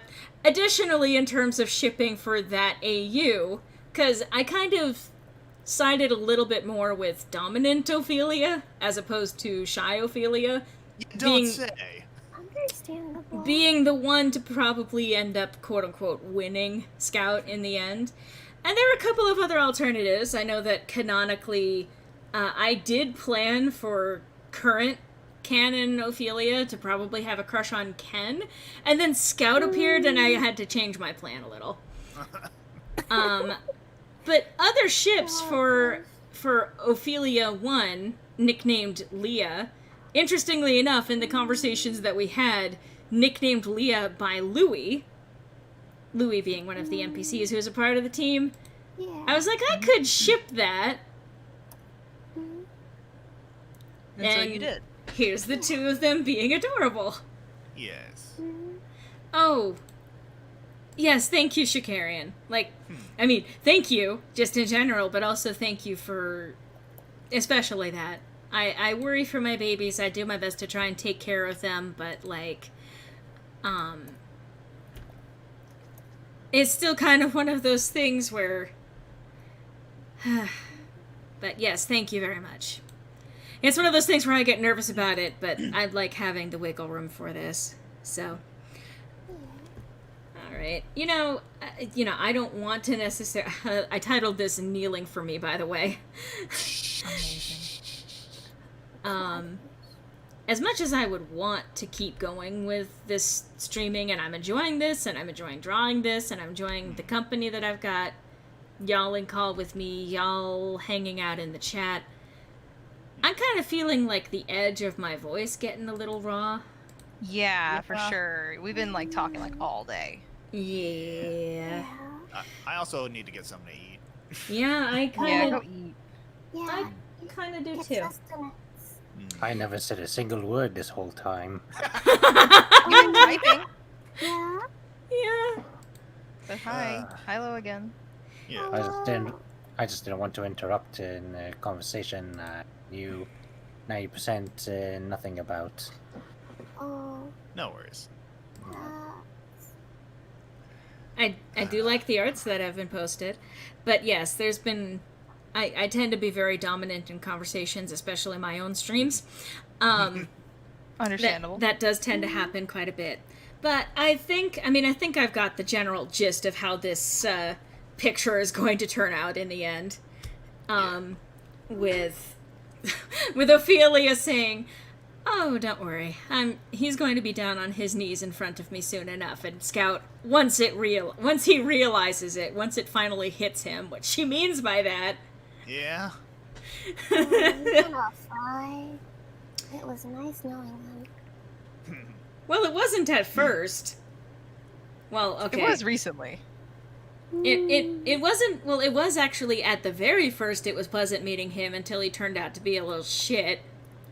I still love, again, Duo calling him and, like, starting off with, like, "If you ever come after my students again," and Scout being like, "Oh, you're gonna menace me, are you?" That's cute. Cute. This fucking mortal man thinks he can threaten me.